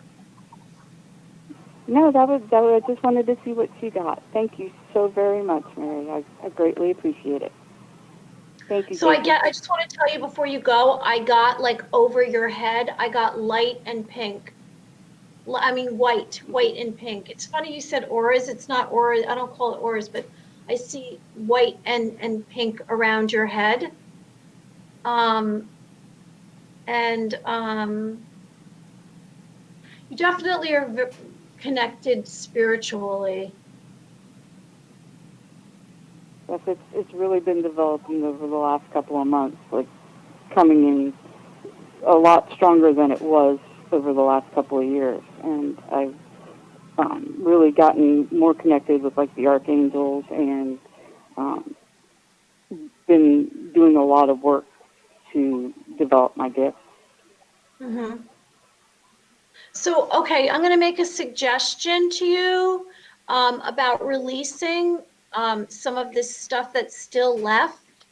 I would suggest you go down to a body of water and allow yourself to cry or scream or talk, whatever is bothering you. Should I get in the water, or can I do it just standing in front of the water? Not get in the water. It's just like going to a body of water. It helps us emotionally to release, and you're letting it out. Don't do this indoors. Do it outside. Do it by a body of water and just let out whatever this is that's still there, because it's still blocking you. It's distracting you, and it's almost out of you. I do see it.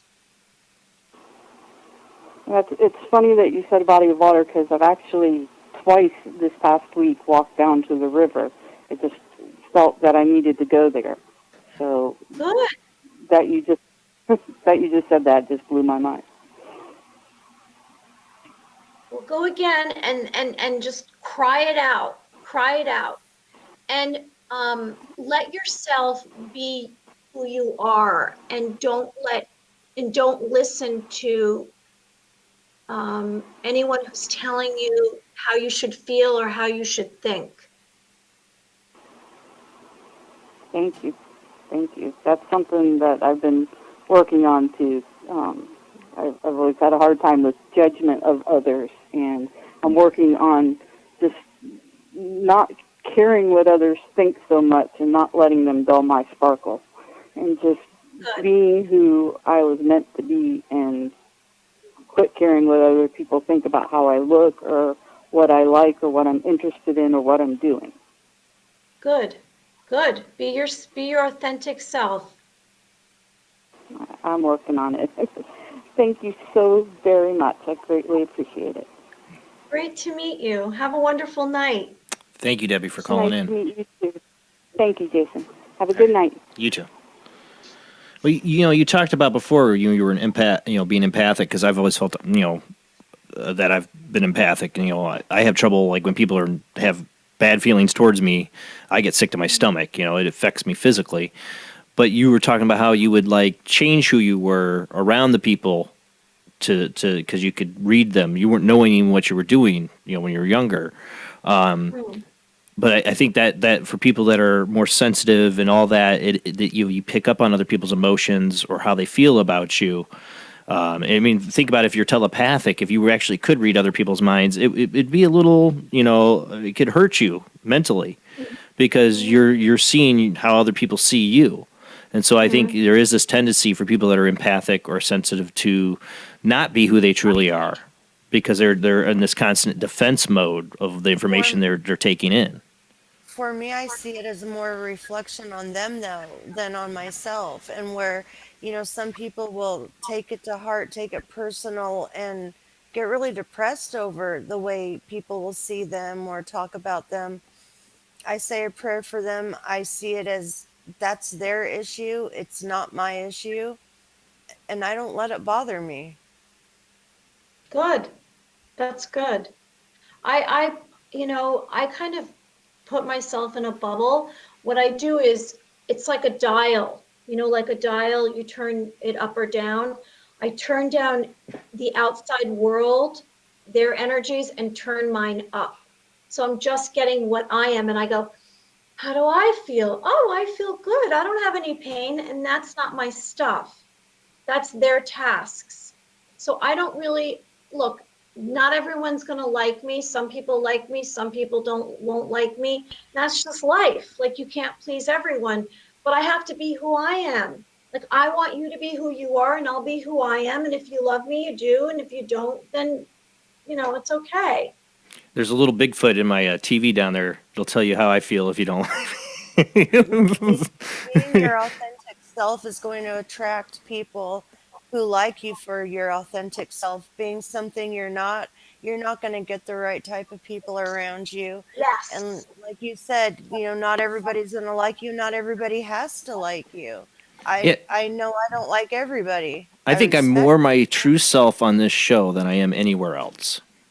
To be truly honest, people want to know who the real me is here on this show, because in society at work, I have to hold back who I am. Here I don't care. I be exactly who I am. I'm a big Art Bell fan, and I think the biggest thing that guy, he passed on last year. The biggest thing, just listening as being a fan that I heard from him repeatedly doing a show, is that you have to be yourself. If you're not authentic, people read through it and they don't want to listen. They'll tune you out. If you're not who you are, they read through it. Never lie and always be yourself.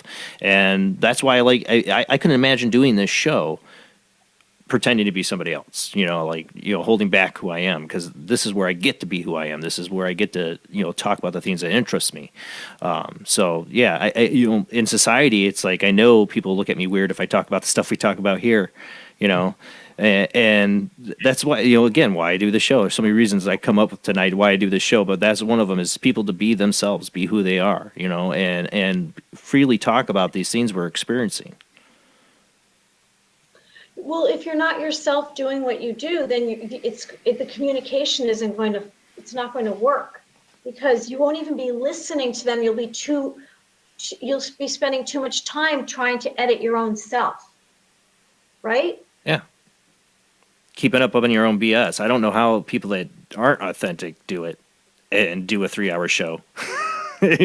How anybody could be inauthentic, because it'd be tiring to pretend, to try to put out a persona that you weren't, out there. I don't know how somebody could do it, but some people do. I think they do. I don't know how, but they do. But you want to know who I am? This is it right here. What you're seeing. This is my weird, goofy self. All for all to see.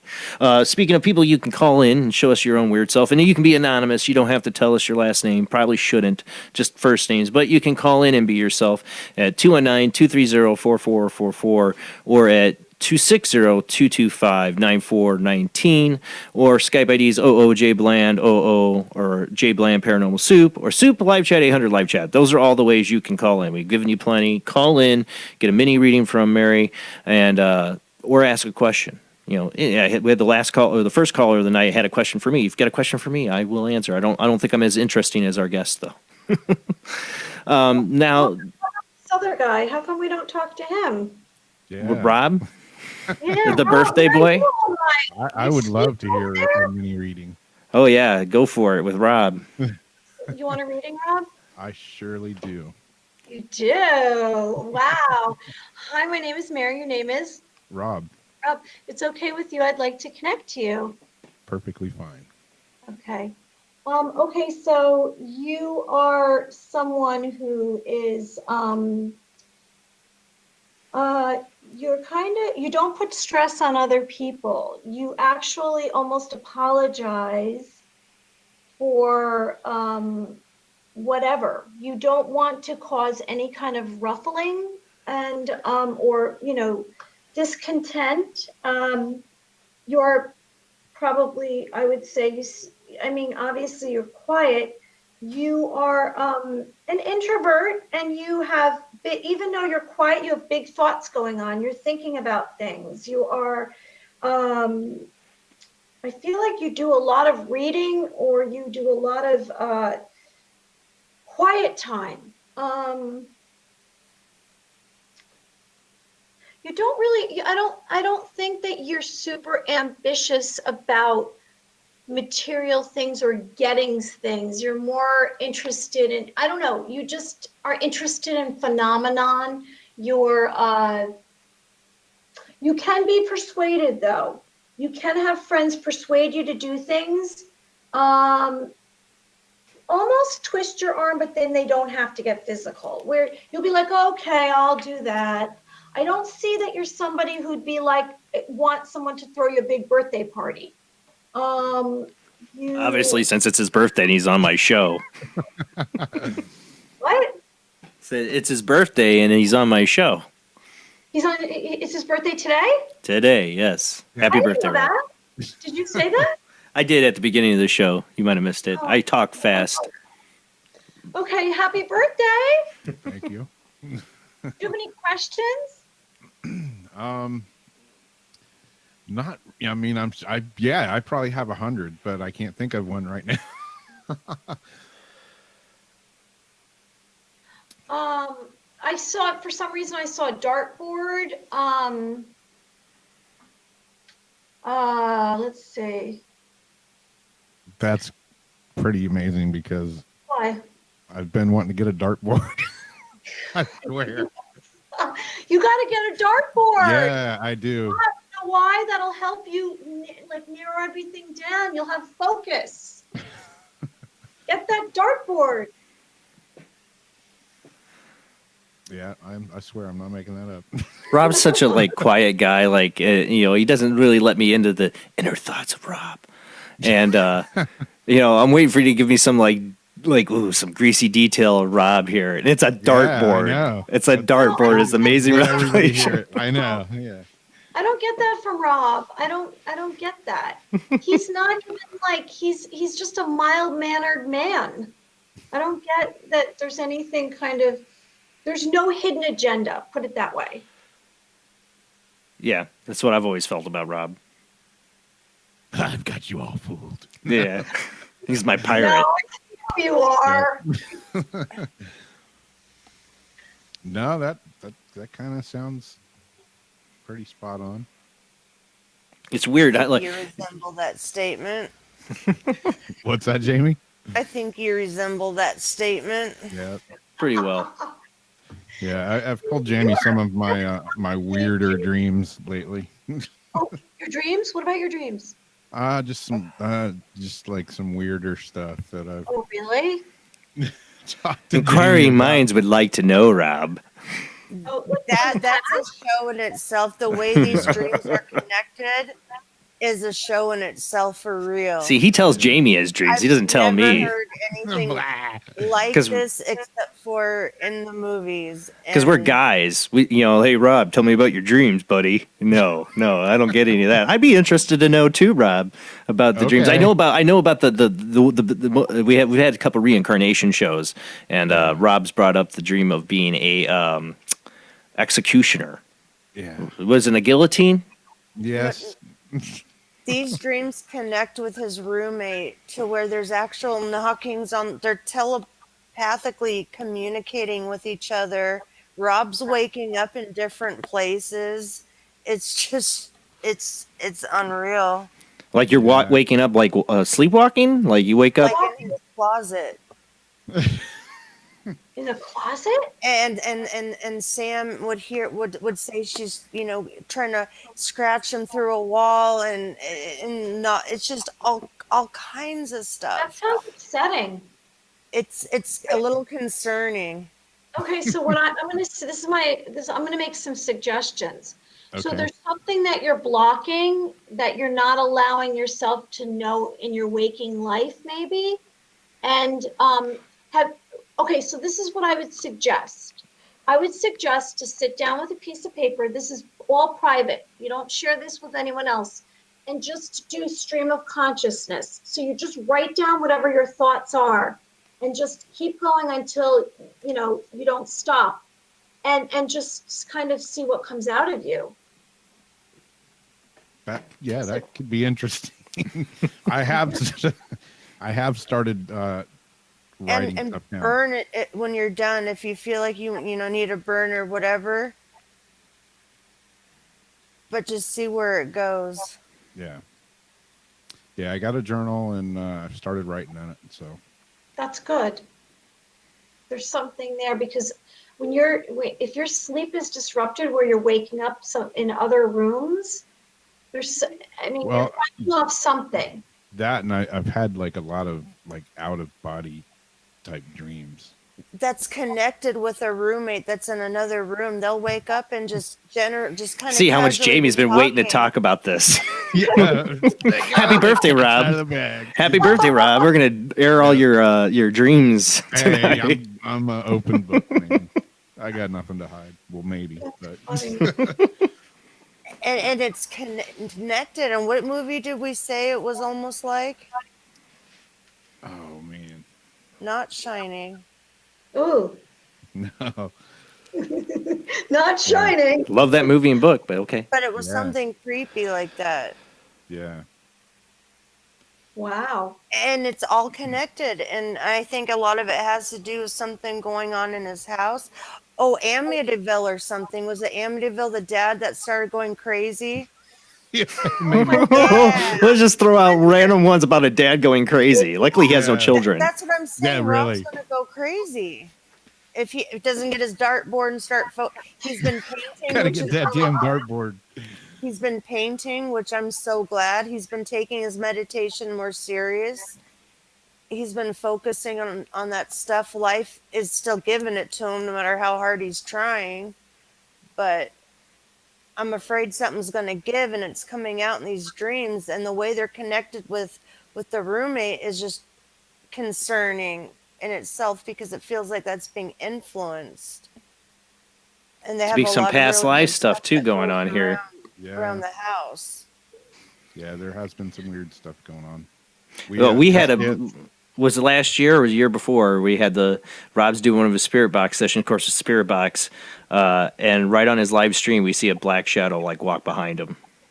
Yeah, it's out of nowhere. That was on Perry's show, I think. Yeah, but yeah, right back there. Strangeness. I had that happen in the after a band gig in the parking lot of the venue. I was standing there talking to my guitar player. We were just talking about the show and whatnot, and he's talking. He's like, "Whoa, dude, what?" He's like, "A big shadow just came right behind you," and I was like, "Yeah, it happens." It happens. He was like seriously freaked out though. Okay, so go ahead. I think you should sage around you, and you should clean your hands with salt, because there is definitely something that's following you. Yeah. It's better now than it was. A few months ago, it was really bad. It'll be dormant and it'll come back, though. Yeah. Well, you're talking about a guy who'll sit out at 3 a.m. in front of St. Augustine's Lighthouse place when I first met him, sitting out at 3 a.m. in the morning with a spirit box out in front of St. Augustine's Lighthouse. So, yeah, buddy, you're about to track something to you at some point. Yeah. And sleeps with old wood under his bed. Old haunts of wood. It's Rob's birthday. Let's just get it all out there, Rob. I'm willing. Yeah, I think that the salt, that paranormal intervention here, is a really good idea for him. Yeah. And I hope that he does that. Where else can I talk about this stuff? Exactly. Happy birthday, Rob. Thank you. Happy birthday. I'm amongst friends. But Mary, so like for him, you're talking about cleansing, having that like the black shadow appear behind him where somebody physically saw it and it was caught on video camera. What is that? What is showing up behind him? Do you have any sense of what could be following him? Yes. So it's some kind of ghost. It's a spirit. It's behind him.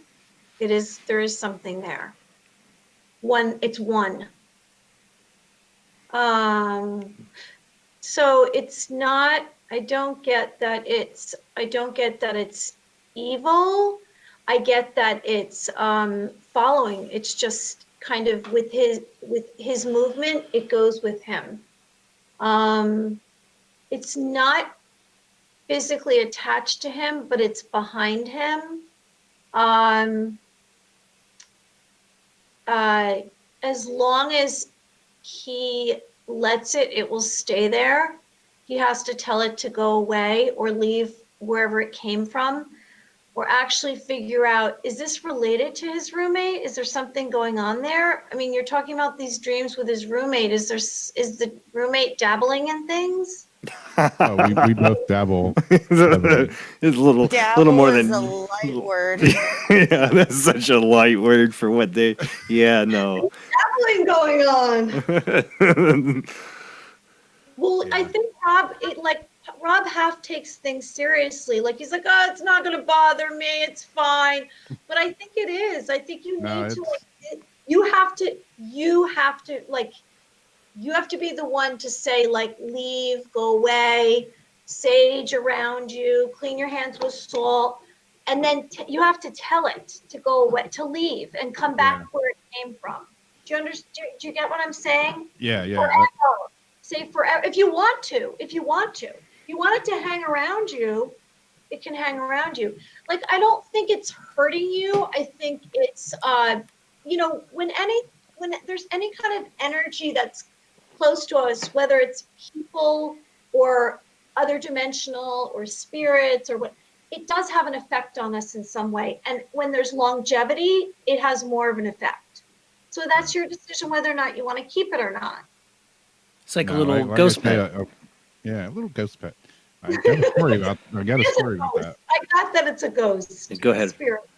But I mean, a couple of months back, 3 months ago, it was bad. It was bad. It was affecting my entire life. Bad, like ready to jump off a building. Bad. And that's pretty much exactly what I had to do, was just say, hey, you know, I've had enough of your crap. Leave me alone. And it definitely helped. I mean, we went down to a place that we frequent quite a bit, and just basically had a sit down talk with them and told them, you know, I had enough, and it seemed to help. Mm-hmm. Well, you know, they test. I think. Are you talking about the spirit that you told this? Yeah. Mm-hmm. Okay, they definitely test. So they'll go away and they might come back. Some come back, some don't. It depends to see how firm you are on this. It's like a stalker. You know, kind of. Yeah.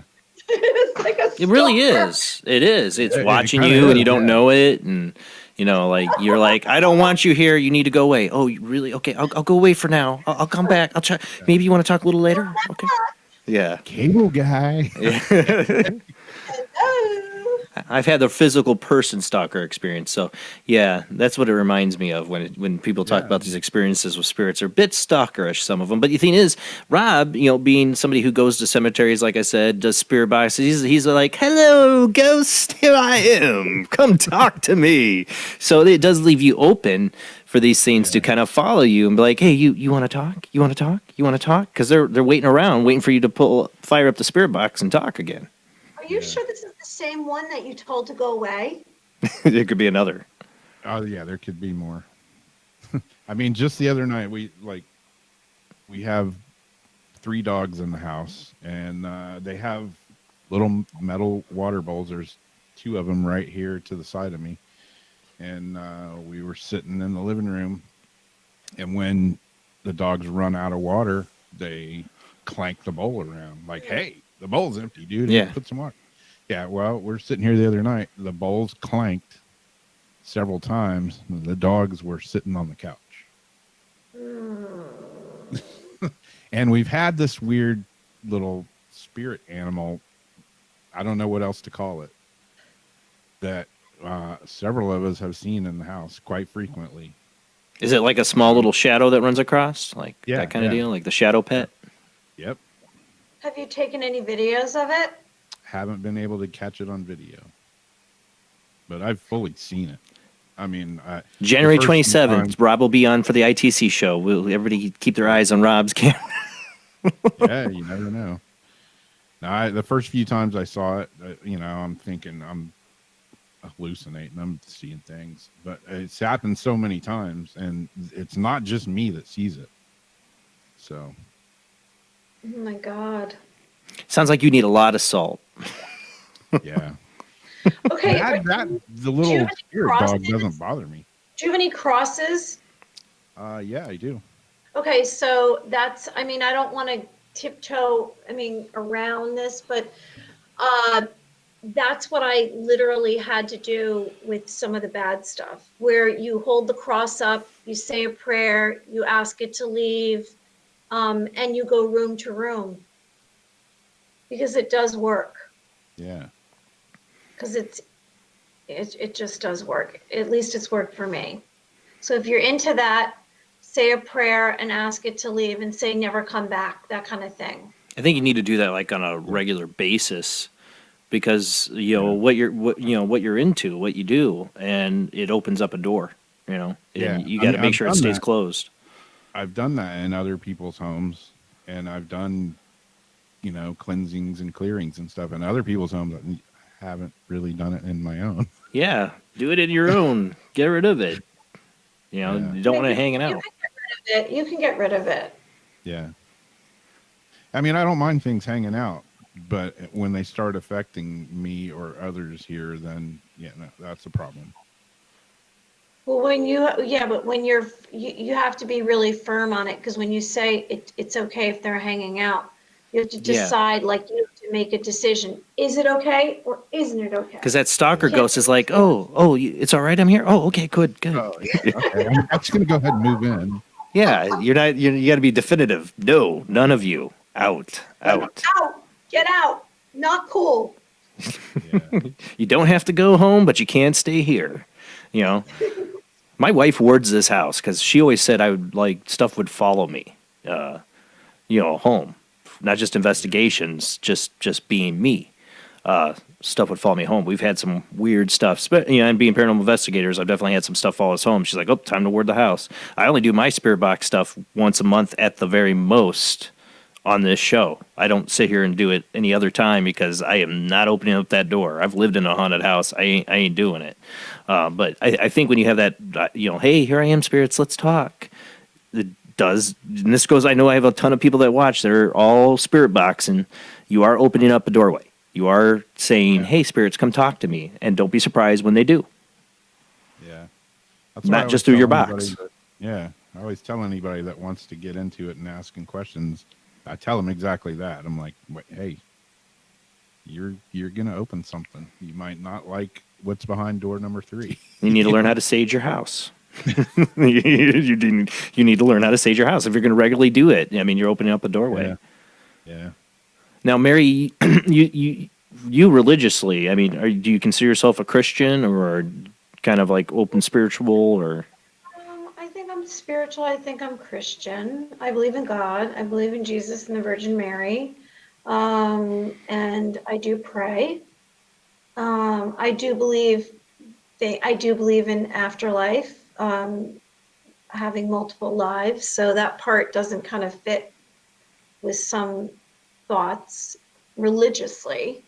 And it's so funny though. Okay, so I did talk to a priest.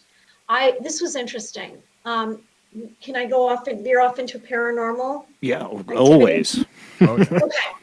So I became friends with this guy, and he apparently, I don't know if you've ever heard of this, you probably have. He literally would have these balls of light follow him. And I saw his house, and I actually got it on video, these balls of light. And he asked me, like, what do you think this is? What do you think? And I said, it seems angelic. It doesn't seem bad. But there was hundreds of them in his house. Wow. And then he came here, and then I got them on video in my house. And I kind of, like, I could feel, at first I was like scared. I said, okay, I've never experienced this. Is this harmful to me? But I didn't get anything negative, but it was intense. Even when I looked at the video, like I deleted it, then I brought it back because it was so intense that I'm like, my body couldn't adjust because it had never felt this. And so after the second time I saw these balls of light just around, some move slow, some zip by, you start talking about them. First, they didn't want you to see them, and then they all were around. I go to the pharmacy, and this priest is walking through the parking lot. And I was like, excuse me. And like, I can't believe I did this. This young priest, he had the collar on. And I said, hi, can I talk to you for a sec? And I asked him, has he ever heard of these balls of light? And he said, yes. And what did he call them? Is there a word for what I'm talking about? There's a word for these balls of light.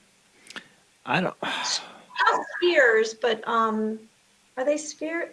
Anyway, so I asked him about that, and then I asked him about exorcisms, and he said there's a whole team of guys who do exorcisms. And I'm like, I can't believe you're telling me this. But I guess because I was already talking You found the right paranormal. priest. What? You found the right priest. I guess so. But I don't know. Have you ever heard of these balls of light? I have. The first thing comes to mind as a favorite case of mine is the San Pedro case with the person's name, I think Jackie Hernandez. There was a documentary from the 90s where she was experiencing haunted activity, but it also seemed very psychokinetic because it followed her from her original home to a different home. And she would get like pictures and video of these balls of light. Pure, you can see it glow above the ground. the carpeting. You could see the glow reflect on the carpeting. So they were physical balls of light. This isn't orbs or dust in front of a camera at any way. And they had bleeding walls. They had all kinds of activity when the first investigation in her home. But they had also the rod phenomenon, which would be like a little ball of white light sometimes, but it'd be like they slow it down. It almost looked like this rod thing. Is like that if you're ever familiar with the rod phenomenon, and you'd see them like fly into her head and fly out of her head, and things like that. But she also on her own recorded these like glowing orbs of light. So that's one of the first things that comes to mind. But a lot of times I've heard of it being connected to, and I'm on a case right now where the clients have seen these kind of balls of light in their house, and there's some suspect that there is a haunting there, but there's also part of me because it's followed the family. They lived in another home where they had weird experiences, that it's also connected to some psychokinetic activity to a person. When you say psychic, I mean, the activity is coming from their subconscious. It's they're psychokinetically creating. Yeah. Wow. It can be a combination of both. That their ability, their psychokinetic activity also feeds spirit activity or attracts spirits. I always feel like there's a little mixture. So you don't think they're angel orbs? You think that they're related on? Oh, you don't know. It could be. I mean, it could be a person's a doorway. It's like yeah, I think it's a doorway thing, like what you said. The person's a doorway. They're the psychokinetic activity. They feed the spirit energy. They could be a doorway for angelic entities to come through, and they appear as balls of light. There's a lot of possibilities. We're going to go to our last commercial break. We'll get into this more because, and after the show, definitely look up. I think it's the San Pedro. This is what they call it, the San Pedro case, if I remember right. It's really old, but like I said, they had walls bleeding and light orbs and these rod phenomena. It's a really interesting case. It's back from the 90s. I'm sure there's plenty of it still on YouTube. You can probably see some of it. Somewhere I have an old copy of the documentary of it too. It's really interesting. Wow. But people, you can call in. The phone lines are still open. 219-230-4444. You can call in at 260-225-9419 or on the Skype IDs JBland JBland Paranormal Soup or Soup Live Chat 800 Live Chat. Those are the call-in lines. Call in after this commercial break. It'll be a short one. We'll be right back with you. Of course, if I hit my music wrong, I totally screwed that up. Wrong button. All right, we'll be back.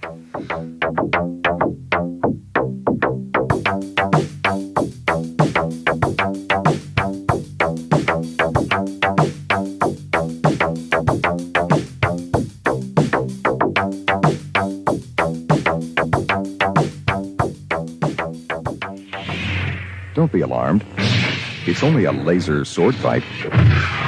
Don't be scared. It's only the Death Star destroying another world. Relax. It's only a movie, and it's all for fun. Director George Lucas and 20th Century Fox present Star Wars. Rated PG. Parental guidance suggested.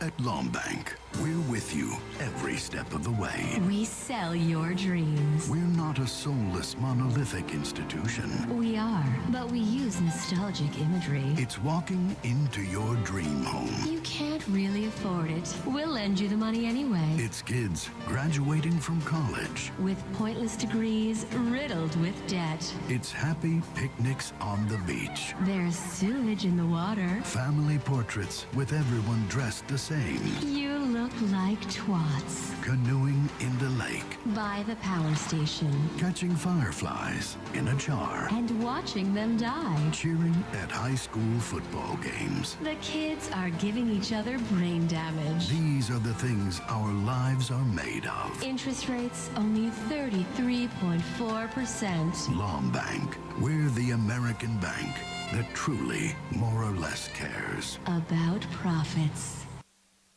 Of the second kind, physical evidence of a UFO. Close encounters of the third kind, contact.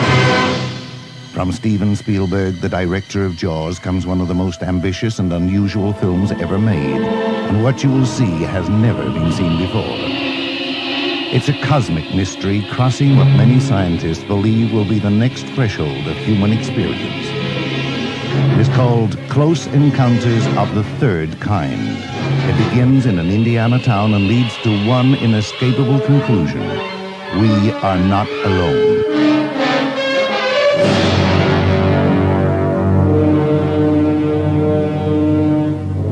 Close Encounters of the Third Kind, Certificate A, now showing at the Odeon, Leicester Square. The Science of Crime is back for another season. The cigarette was hotboxed. He was nervous about something. His orthopedic surgeon records indicate that he was a deaf woman who plays guitar. Mermaids, multiple wives, threesomes. This is serious. They're not detectives or scientists, but they act like they are. They're crime scene cops that take matters into their own hands. These guys are so smart, they never have to look anything up. he was neurotic, with a love of puppies and experimental cooking. I knew it. It's a partial lesion caused by light to medium tearing of the thoraxal cortex. Obviously, you can tell at a glance by the fingerprint on the mustard bottle. Andrews, my acting sucks ass. The Science of Crime. It's forensically boring. From deep space, the seed is planted. Terror grows.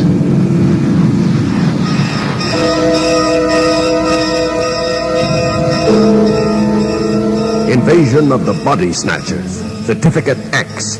Now showing London Pavilion, Classic Oxford Street.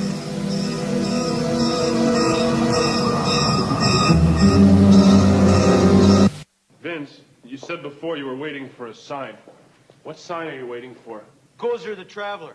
He will come in one of the pre-chosen forms. During the rectification of the Voldrani, the Traveler came as a large and moving torb. Then, during the third reconciliation of the last of the McKettrick supplicants, they chose a new form for him, that of a giant slore. Many Shubs and Zools knew what it was to be roasted in the depths of the slore that day, I can tell you.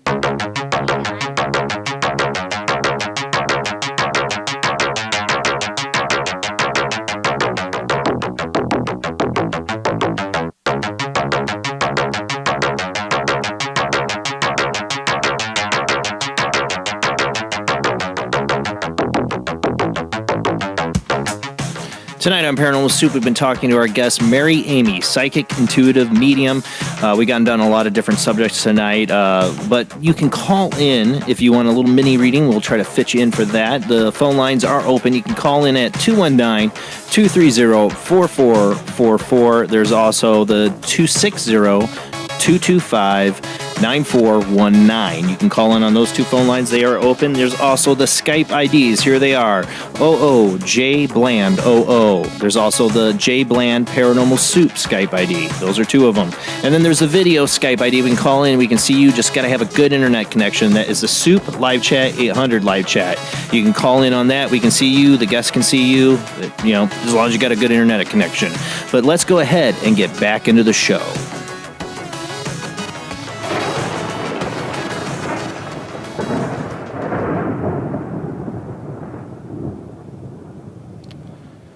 Hanging in there for this last half hour. Mary, thanks for still sticking with us. We do have another caller on the line. Who do we got on the line? Hey, Jason, it's Chandra. Hi, Chandra. Thanks for calling in. Thanks for hanging out with us this late. Oh, yes, sir. Yes, sir. Always. Every week I try to catch you guys when you're on. So I was calling to see if she could tap into my energy. You got to unmute yourself, Mary. There she goes. Yes, I can. Hi, my name is Mary. And your name is? Hi, I'm Chandra. I'm Hi, Chandra. Chandra. Sandra? Chandra. Chandra. If it's okay with you, I'd like to connect you. Yes, you can. Okay. Okay, so I got something related to displacement. I don't know what that is yet. So there's some kind of, I'm getting that you're stuck you're stuck somewhere. You're stuck in a space. You're stuck. I don't know if it's mentally or emotionally. You're kind of in this space, and you're really stuck between two very strong obstacles. You are not that scared about it because I think you know it's going to be over.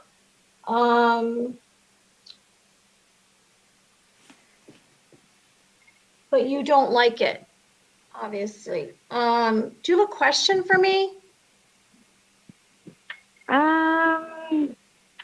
Love life. I'm thinking that might be about love life. Sounds like a lot of people's love lives, but yes. Yeah. So do you see anything in that venue? I'm still getting, and I think that's what I'm still getting that it's like, how do I describe it? It would be like, okay, below the earth, if there was a tube going below the earth and it was filled and you were in the tubes and there was like liquid. I don't know why I'm getting that. It's really like surrounding you. That's the strongest vision that I'm getting related to you. Okay, so let me talk about you. I'm getting something related to flowers on a hat. It's almost like Easter bonnet or something.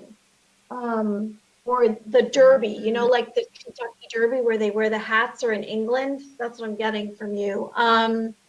Your love life. I don't know. I'm just, you're stuck.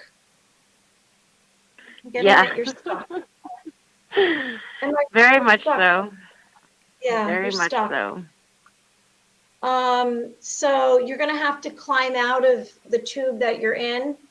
You're going to have to climb out of whatever you're in because you can't push it away. You're going to have to get up and go straight up. You're going to have to climb out. So that means that you're going to have to grow. You're going to have to, it's going to be some work, put it that way. It's not an easy feat what you have ahead of you. But you can do it. It's possible. Interesting. Very interesting. Do you have anything else, Chandra? That's it, Jason. All right. Well, thank you for calling in. That's it. Thank you. No, thank you for a good show tonight. Thank you. Have a good Bye. night. I'm sure love life. I'm sure love life comes up a lot in your readings. I don't know. You know, it varies. It's very interesting that you're saying that. It's not so direct as that. It's not like love life. It's more like an issue with the love life. Yeah. You know, like, or it's all related to some kind of pain someone's having in their life that they don't know how to deal with. Well, you know, there's so many things that we don't accept as a society or culture that could have play into these relationships we have with people. Love life, friendship is like past lives. How that plays in with our relationships with other people. That are we playing out some kind of karmic cycle with somebody, you know, or you know, those things that play in that none of us really consider in the society that we've been raised in, and what our belief systems are. You know, you say you're Christian, but you obviously are open to a lot other things that most typical Christians aren't. I think that's just because they don't know the secrets or the real history of Christianity. I believe Christians believed in reincarnation before the church got involved. Yeah, I know. I've kind of experienced and know some of my past life. I do, you know, I do believe, you know, like let's say someone had some kind of injury during a war, maybe the Civil War. I always say, and they lost a leg, and then they're reborn, and then they either have problems with that leg, or they feel like something's missing. I do believe that we can take from our past lives people, the same situation keeps kind of circling your life and Right. keep going over and over. And in this lifetime, I've had to break a pattern, an energetic pattern that I had from previous lives. And I think that's so fascinating. The people I know it's possible to do that. and doing readings for people. I mean, do you pick up on things sometimes, and you're like, that this is a past life issue, and you need to address it, or? I've done that. Like I've had, it's funny because this is interesting. I did one of my remote clearings. Like I knew this woman had this very dark female, it's like being next to her. And then when I did the clearing, I literally saw it, took that away, but then there was a hole taking me to another dimension. And then I reached in there and I actually could see what was going on in there. And then I pulled something dark out of that. So I think that was a past life. I mean, think about Rob. He's got the shadow behind him. I mean, if he's had these past life dreams. Sorry, Rob, birthday boy, going to bring you in on this. He's had these past life dreams, of being an executioner. I mean, he killed people in a past life. Those spirits that he, or if they're still around, they didn't move on. They could be like, there's my executioner, and still follow him on to this life. He goes past the wrong cemetery, which he goes plenty. He picks up one of those spirits, like, I remember that guy.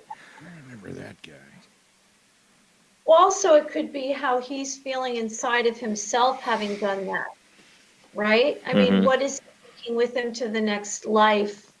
The guilt and shame of being an executioner. I can tell you when I've had the dreams, they've felt extremely real, and they're very upsetting, like not good. I would hope not. I would hope you're not enjoying yourself. Yeah, I'm like Dexter. Yeah. No, I wake up and it's not a pleasant experience. But in the dream, I am sort of enjoying it. I knew you were going to say that. That person. I'm not enjoying it. It's in the dream that was who you were. What I did. Yeah, that's who I was. See, and I can relate to that experience because I've had my past life dreams, 2 of them, and both of them I woke up knowing they were past lives, and both of them, it's like you forget who you are now when you're in the dream. You're that person with their fears, their emotions, and you're in that situation when it's going on. And when you wake up from it, it's so vivid, it's so real. It just sticks with you. Does that add to some of your guilt, perhaps, that because you are who you are and you know that you feel horrible by it, but knowing that could be a part of you to where you did enjoy it or didn't mind it as much? Does that add to guilt when you think about it? Like you feel guilty for having enjoyed it? Maybe so. I feel like he's detached from it. I don't feel like Rob's connecting to that. I feel like he's detached from doing that. Well, I hope so. I hope he's detached from doing it. Otherwise, he'd be out there with a guillotine, I guess. I don't know. He doesn't know where I live. Hey, you're the one that lit Zach on fire. Oh, yeah. Oh, yeah. That's the Zach that called in earlier. We come up in the past life. He had this past life dream of being, like, set on fire, like in this gangster kind of execution. And I'm like, dude, that is exactly a movie I made in high school in my TV class. I made a short silent film, and it's exactly the death scene it starts out with is his death scene. So, like, Zach's been calling in the show for 3 years, just found my show out of the blue and started calling in. It's like, do we have a connection? Did I murder you in a past life? You wonder about these things, how we could be connected. Well, okay, so this is interesting. So we all give off a vibration. Some people have like a low level vibration, or frequency, right? Or a high level vibration. And that's for me, like how I can sense things before they're going to happen because I get a vibration from it. And I think that Oh wait, I forgot what I was saying now even. But it's this late at night. It's all right. It's all right. What were you talking about? And then I'll get back to it. I forget what you were.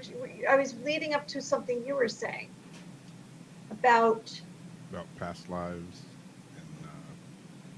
Oh yeah, people in our lives, right? Yeah. People how they relate. Why we drawn to people, right? It's Mm-hmm. almost like the same thing when you have chemistry with someone. Like you can be in a room full of hundreds of people, and then there's one person you're drawn to because of their vibration, right? Like, I mean, like, and sometimes you feel like you've met them before, right? Oh yeah. Big time. These guys right here. In my panel. I just read in my mind. I was going to say these guys right here. And my neck hurts. I have a horrible neck pain that started about the time I met you, Rob. Yep.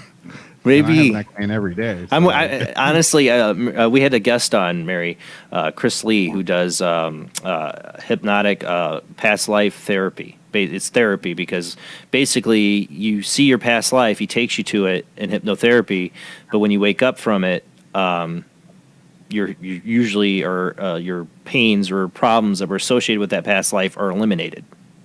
Mm-hmm. And I'm supposed to get a free therapy session with him, and I'm worried I'm gonna find out that Rob was my executioner or something. Because I did. I swear, when I met you, it was about the time around I met you, I started getting these. I've had this horrible neck problem. I'm like, oh man, I'm gonna find out I got my head chopped off or something. And then Rob comes up and like, I was a guillotine executioner. I'm like, oh great, see? Hear that little giggle just there, Rob? Yeah. Sorry, I chopped your head off in another life. I don't know. We'll find out. Oh my gosh. See what you got yourself into coming on this show? Yeah. I feel like you know Rob from the past life. I don't feel like you know Jamie. Really? I don't know. Yeah. Me and Jamie got along from the moment we got along. I feel like Jamie kind of came in like, the boat comes in from the shore, like a Viking boat comes in and she gets off of it. I don't know if it's her or like her from the past. I don't know. I just got Jamie that. was a Viking?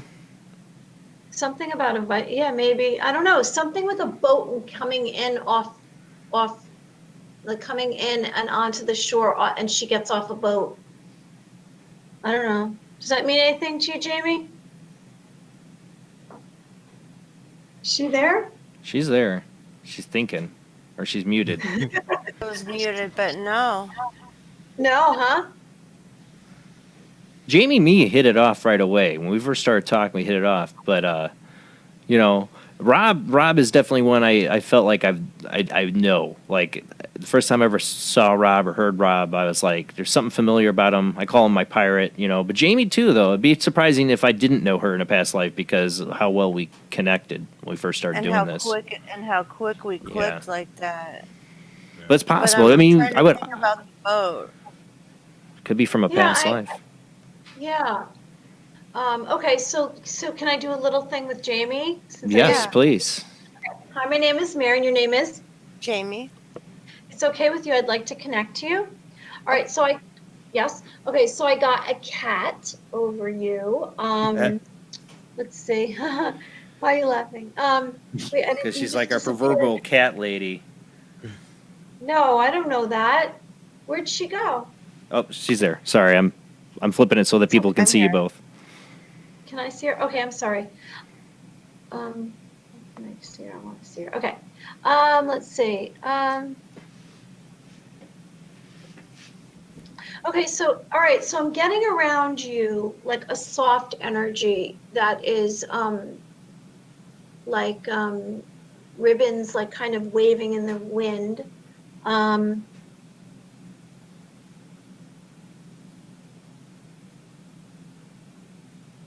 All right, so what I'm getting about you is that you are specific about details, like small details. Like you actually could get distracted enough that you hone in on something and then you're like forgot about something over here because you're really worried about one detail that's right here that's important to you, and then later it almost like you don't care anyway. It's interesting.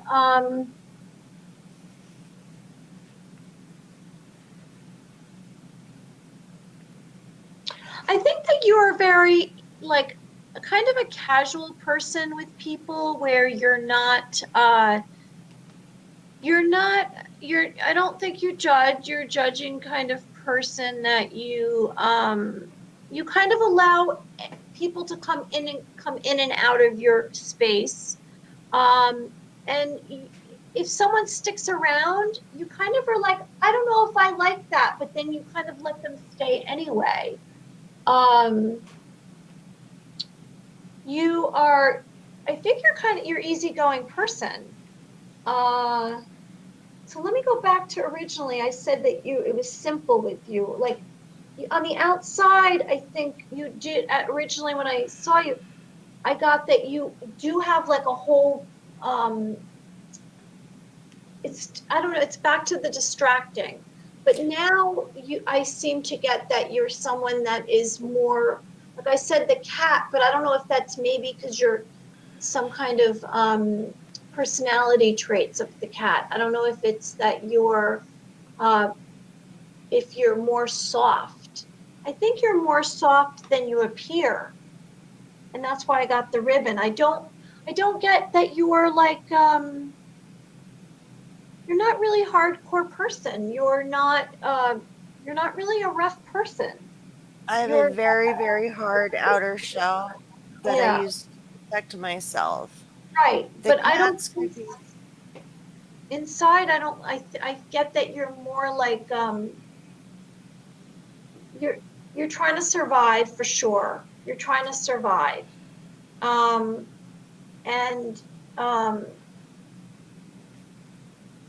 you try to survive. But I don't know if you need to work on your personal boundaries. That's a suggestion for you. You don't know if I need to, or you think No, I I need don't. to? I'm saying you do need to, but I don't know if you. Yeah, I do. I 100% do, and that's one big thing I've been working on. Good. You need to work on the People personal mistake kindness for weakness, and I get walked on a lot. And right. I'm a very overly sensitive. When I was younger, I used to tell my mom there was something not right about me, that I felt like I didn't have thick enough skin, that I was too sensitive. You have a lot going on, like as a person, and I think that, like I said, people misread you and they don't know what it is because you're a lot of opposites going on, is what I'm getting. You have And I only let in what I allow to let in, and I only allow the people in my life that I allow to be around me. Mm-hmm. But I also know she also has one of the biggest hearts out of the people I know. I was just going to say that. She's got a big heart. I think that, I see it burning, a burning heart. You have like a lot of passion inside of you. You definitely, have you ever had anyone, did you ever go to somebody and they clear your space, your physical space at all? What'd they say? Do you remember? Did they have anything to say about that? That was a really long time ago when I was going through a lot of things, and I didn't feel good about the session. Yeah, because I'm getting that you definitely have some things to clear. And it's funny because I think you've done work here, but this other stuff is kind of lingering. Like it's like junk that's sitting here in your space. And I'm constantly trying to clear I'm always doing self-work to try to even clear my own space. It's an ongoing battle every day. Okay. We do got one other person on the phone line. We might be able to fit in one more phone call here, too. Thank you so much. Sure. Who do we have on the phone? Good evening, Jason. This is Mike from Montana. Hey, long time I haven't heard you. Go ahead, Mike. I just have one question. Well, maybe two for Mary. Okay. Would the charming. date March? Hi. Would the date March 31st, 1986 mean anything to you? March 31st, 1986. Is that what you said, Mike? Yeah. Would that date mean anything to Mary? To me? Yeah. Wait a second. Start over. Wait, your name is what? Mike Mike, and say the date again. I was just wondering if the date March 31st, 1986 meant anything to you. March 31st.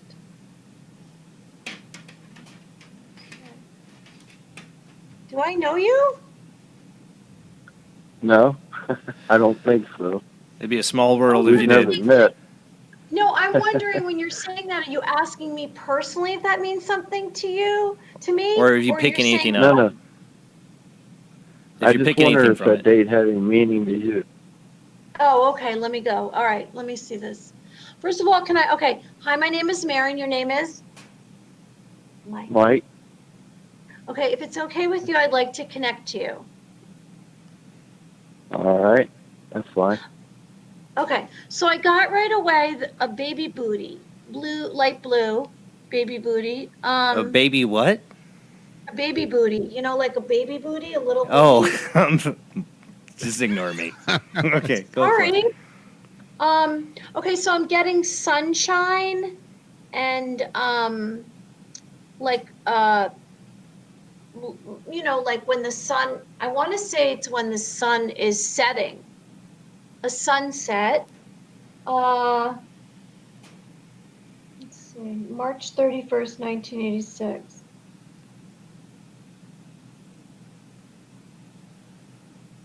It's definitely, I want to say it's something related to, because I'm seeing like a bird carrying, like a stork. You know how they used to have that symbol of a stork carries a baby in a diaper or something?